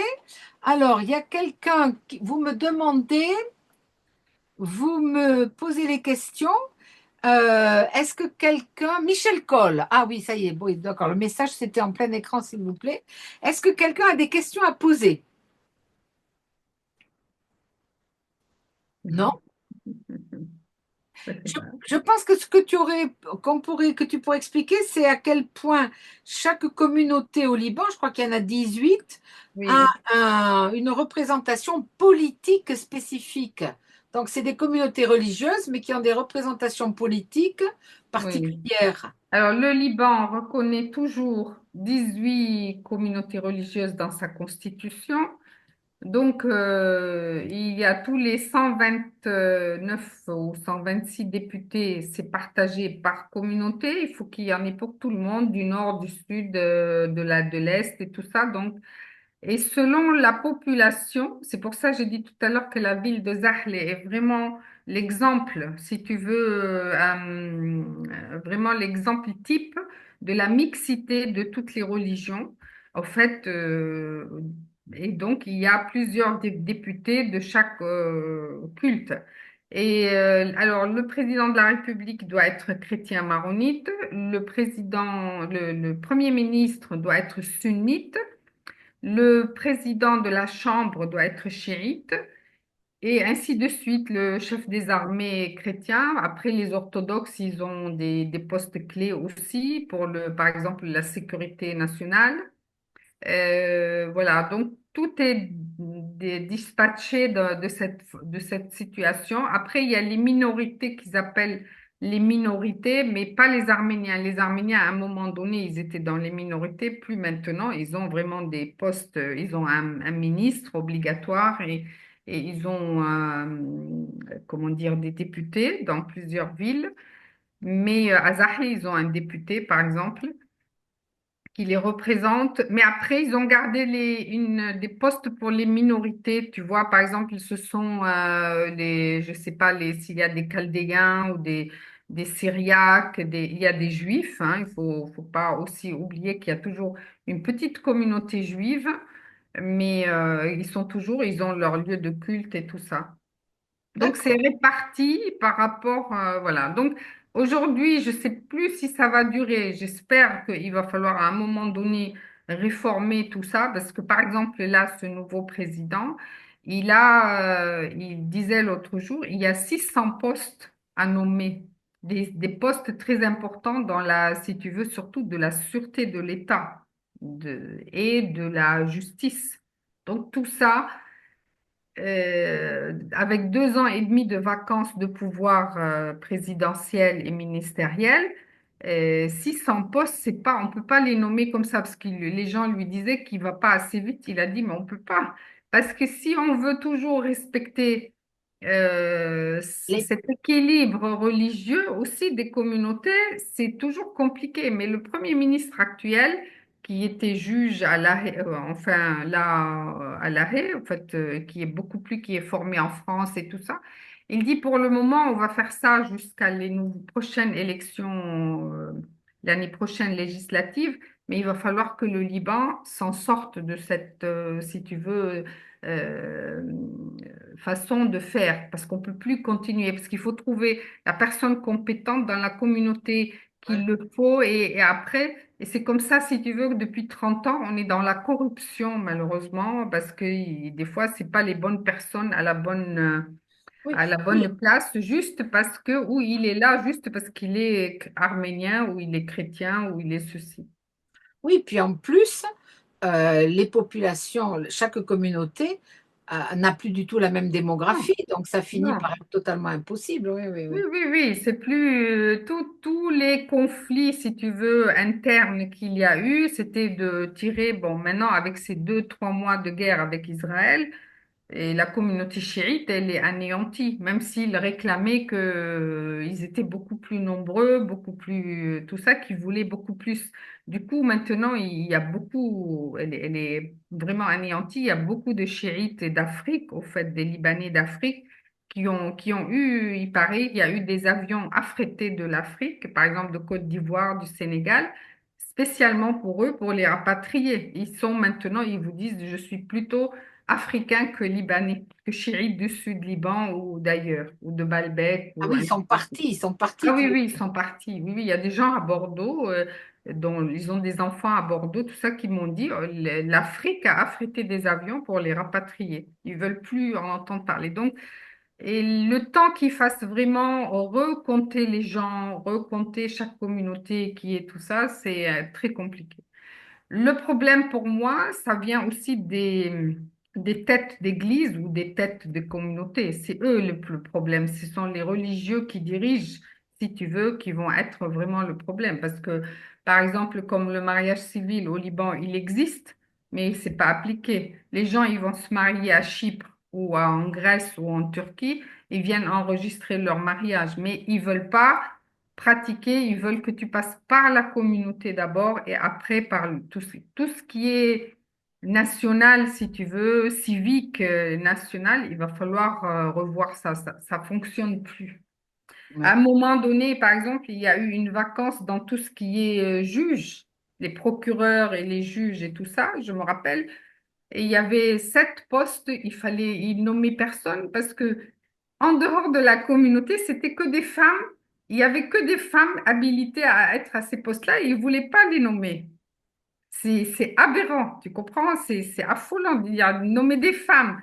Alors ils ont dit, mais alors 7 des procureurs et tout ça, qu'il y ait des femmes, parce que bon, tu as vu, tu sais qu'au Liban, tout le monde est, enfin, il y a une instruction, les femmes Oui, oui, sont un pas des niveau tout adultes. à fait Donc, important. et ça a été, ils ont dit, mais alors il y a des Druzes, il y a de toutes les communautés. Il a dit, oui, mais il n'y a que des femmes. C'était impensable. Donc, on laisse vacant.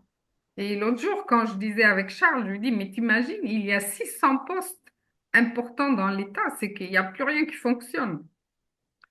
Mais cette histoire de communauté, il va falloir revoir quand, mais petit à petit, à mon avis.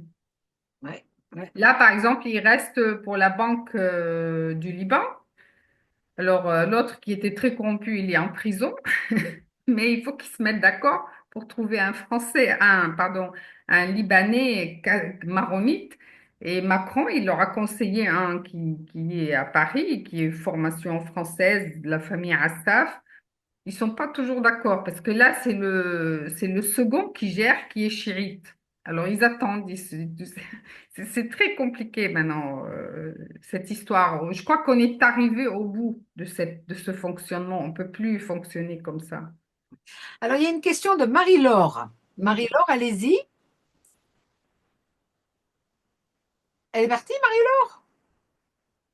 Oui. Euh, Parce que Oui, Marie-Laure, elle a mis allez-y. la main, elle a dit au Voilà, revoir. il faut mettre votre micro, Marie-Laure. Alors, Ah oui, attends. ça y est, Ah bon, ça y voilà. est. Je pensais avoir appuyé et ça marche. Je me demandais pourquoi ça avait été mis en place comme ça, parce que les communautés religieuses ont l'air de s'entendre quand même, non? Ou je me trompe? Oh, Alors, ça a été mis, c'est un décret qui a été mis à l'époque, comme on a dit tout à l'heure, parce qu'on avait des liens très forts avec la France. Ce décret numéro 9 de la Constitution, de l'article tel et tout ça, j'avais fait un travail dessus. Ça a été choisi par la France par amitié pour les chrétiens. Et parce que les chrétiens, comme on disait tout à l'heure, les maronites ont toujours été très proches de l'Occident, ont toujours été fidèles à Rome et tout ça. Donc, au moment où ils devaient donner l'indépendance, laisser le Liban, parce que nous, on était sous mandat, on n'était pas colonisés. Donc, la communauté chrétienne maronite était à 60%. Donc, ils ont fait un privilège, si vous voulez, de donner tous les postes importants, chef des armées, la Banque du Liban, la présidence. Mais les choses, malgré tout ça, bon, à un moment, ça fonctionnait, mais avec la guerre civile qu'il y a eu avec les Palestiniens, les Syriens et Israël, tous ces chefs de guerre, où ils ont fait un peu de prison, où ils étaient exilés en France ou ailleurs, ils sont tous revenus. Il n'y a jamais eu un travail de mémoire, de mea culpa et tout ça. Ils ont tous pris les clés du pays. Et ça fait 30 ans, c'est eux qui gèrent 30 à 40 ans, qui gèrent le pays. Donc, c'est que des corrompus, que des gens qui ont fait la guerre. Donc, et c'est toujours par piston. Et ça, c'est, par exemple, l'autre jour, je lisais dans la presse des ministres qui sont partis, là, des missionnaires, qui étaient normalement juste pour faire les affaires courantes. Il y en a un qui a demandé au Premier ministre actuel, qui est un juge, et qu'on est ravis, nous, au Liban, qu'il y ait un homme aussi droit et honnête comme ça. Il lui a dit, ben, je voudrais, voilà le nom de mon fils, parce que je sais que vous allez changer tous les ambassadeurs. Et il lui a dit, ben, je ne le connais pas, votre fils, c'est par compétence. Celui-là, il est en train de faire un peu par compétence. Par exemple, tous les ambassadeurs actuels du Liban dans le monde, il a dit, je prolonge automatiquement d'1 an parce qu'ils ne peuvent pas s'occuper de tout ça de suite. Il veut plus, si vous voulez, faire que Paris, c'est pour un chrétien maronite, Berne ou je ne sais pas, vous voyez, Genève. À un moment donné, il faut juste voir le Libanais compétent et il va falloir passer outre.